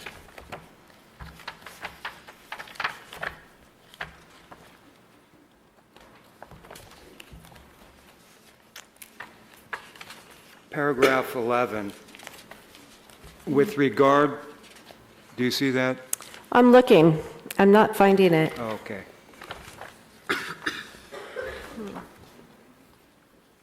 Your Honor, may I approach the petitioner?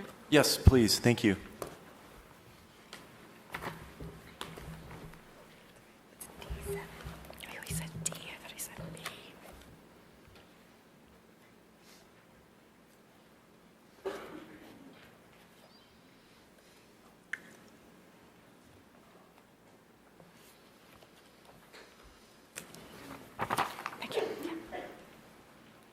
Okay. So just to refresh your recollection, this relates to the testimony you gave at a hearing before an administrative law judge? Yes. Okay.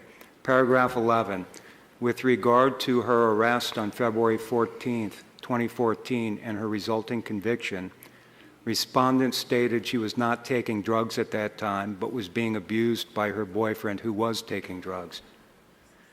She claimed that she needed mental health care during that time in her life. While she claimed that she did not take drugs during that time, she later stated, "I've never been a drug person. It was a coping mechanism." I have never been a drug person. It was a coping mechanism, end of quote. Respondent later testified that she believed that someone put meth in her drink. So my question is, today as we speak, do you believe somebody put meth in your drink, or did you willingly ingest? On the first time, yes, I do. And I did tell the police officers, this SDPD, that night. Yes, it was a very interesting night. Now it's all coming back to me. It was the first time I'd ever had involvement with the police.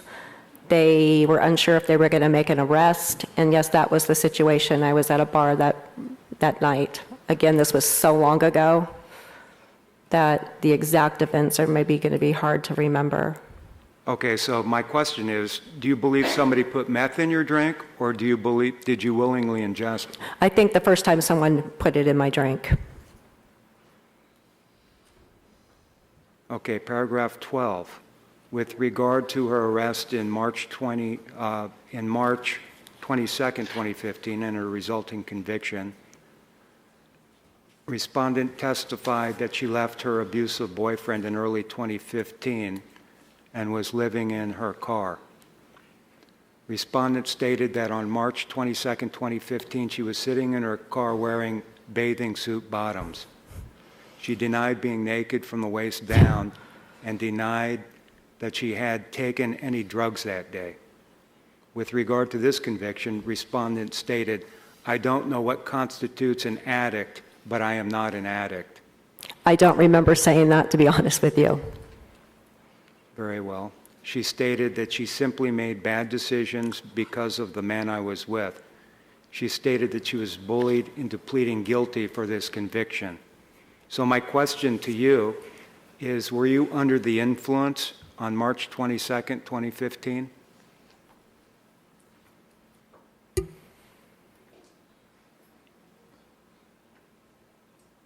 Yes.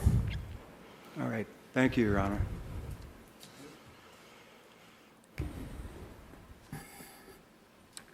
Hi. Hi. I'm still a little confused, and I really do need your help so that I have a clear understanding. You've frequently said, well, let's, for example, that you've left a relationship because it didn't feel good, or that you changed something because it didn't feel good, or it wasn't likable. It seems there have been a series of such incidents. Can you help me understand what at that time led to so many, such a series of such incidents? Yes, well, since then, I've worked a lot on myself, and I understand why I was even in situations like that. This is personal and painful to talk about, but at that time, it was very close to moving out of the person I was with. Can I say his name? Name isn't important. Okay, that I moved out of split up from my ex-husband, and it was 14 years. It wasn't just 4 years. It was a lot. It was my whole life. Everything was changing, and I didn't know how to cope. I didn't have any money financially. He supported me. He paid everything. I was completely cut off, and it was very hard. It was difficult, but I knew I was somehow going to make it. My people have survived concentration camps. This is nothing. I could make it through this and come up and make changes within myself.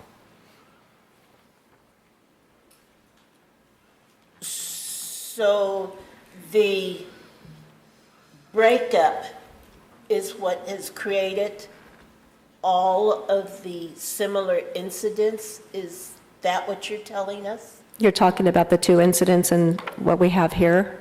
Yes. It was extremely difficult. Okay.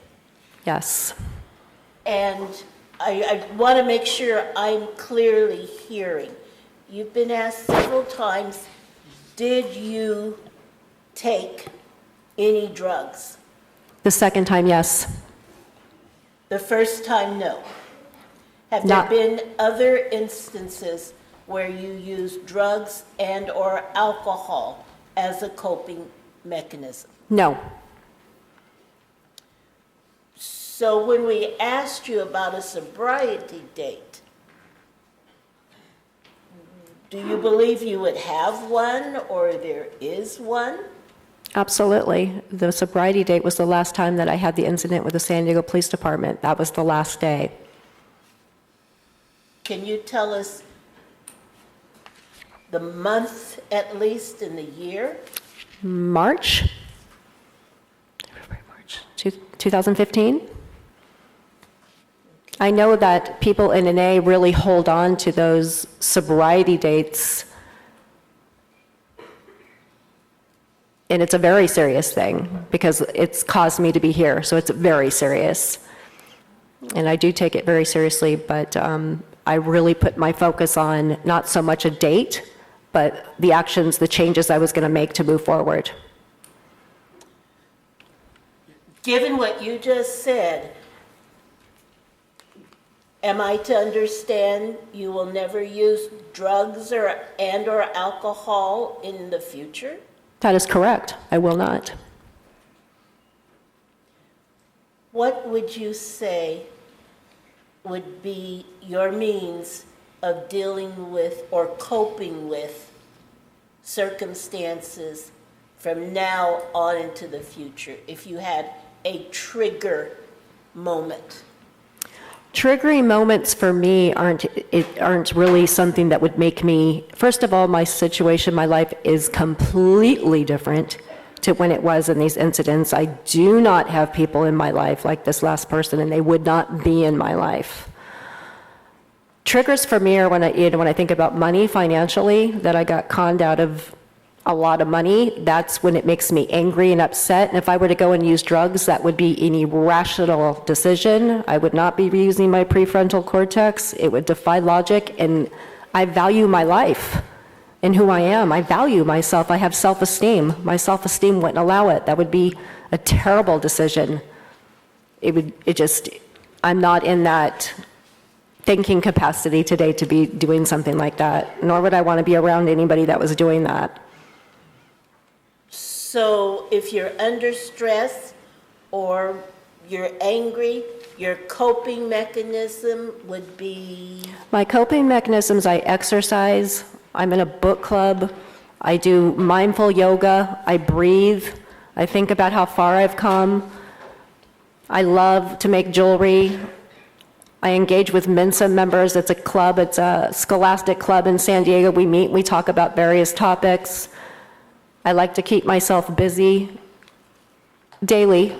I hike, and I exercise daily. I do the mindful meditation, and I will get upset sometimes about my past. It's very hurtful to get something that should have been mine, but it's not, because there's bad people in the world, and I can't control that. But I'm going to heal and move forward for that. I have something today, it's called a gift of forgiveness, and it's really awesome, because if I don't forgive, that will be like steel in my heart, and I'm not going to allow that. Then I can't move forward because of what someone chose to do. That's on them. The universe will take care of that. And it's really powerful. And I never thought I would be able to say that, and it's taken a lot of work, but I have to have the gift of forgiveness because it helps me. Because I'll be in bitterness if I don't forgive, and I won't be able to move forward, and I don't want that for myself. So that's where I am today. Thank you. You're welcome. No further questions. Thank you for being here, and I have no questions at this time. You're welcome. I noticed when one of the prior petitioners, Mr. Bana, was here, you were agreeing quite adamantly with his sponsor, Mr. Bailey. My assumption, given the years that Mr. Bailey has put in AA, that he's reached this point because of having worked the 12-step program, although you seem to be in agreement, and it doesn't seem as though you have worked a 12-step program. Can you describe what brought you to the present state, the good state of mind? Yes, actually, I have worked steps. I'm up to the 6th step. I was working with a sponsor. Again, when I first went into the rooms of NA, it was a little different for me. There are some people in there that aren't safe. There's a lot of predatory people in there, people that have come out of prisons, and not to be judgmental, but that makes me a little uncomfortable.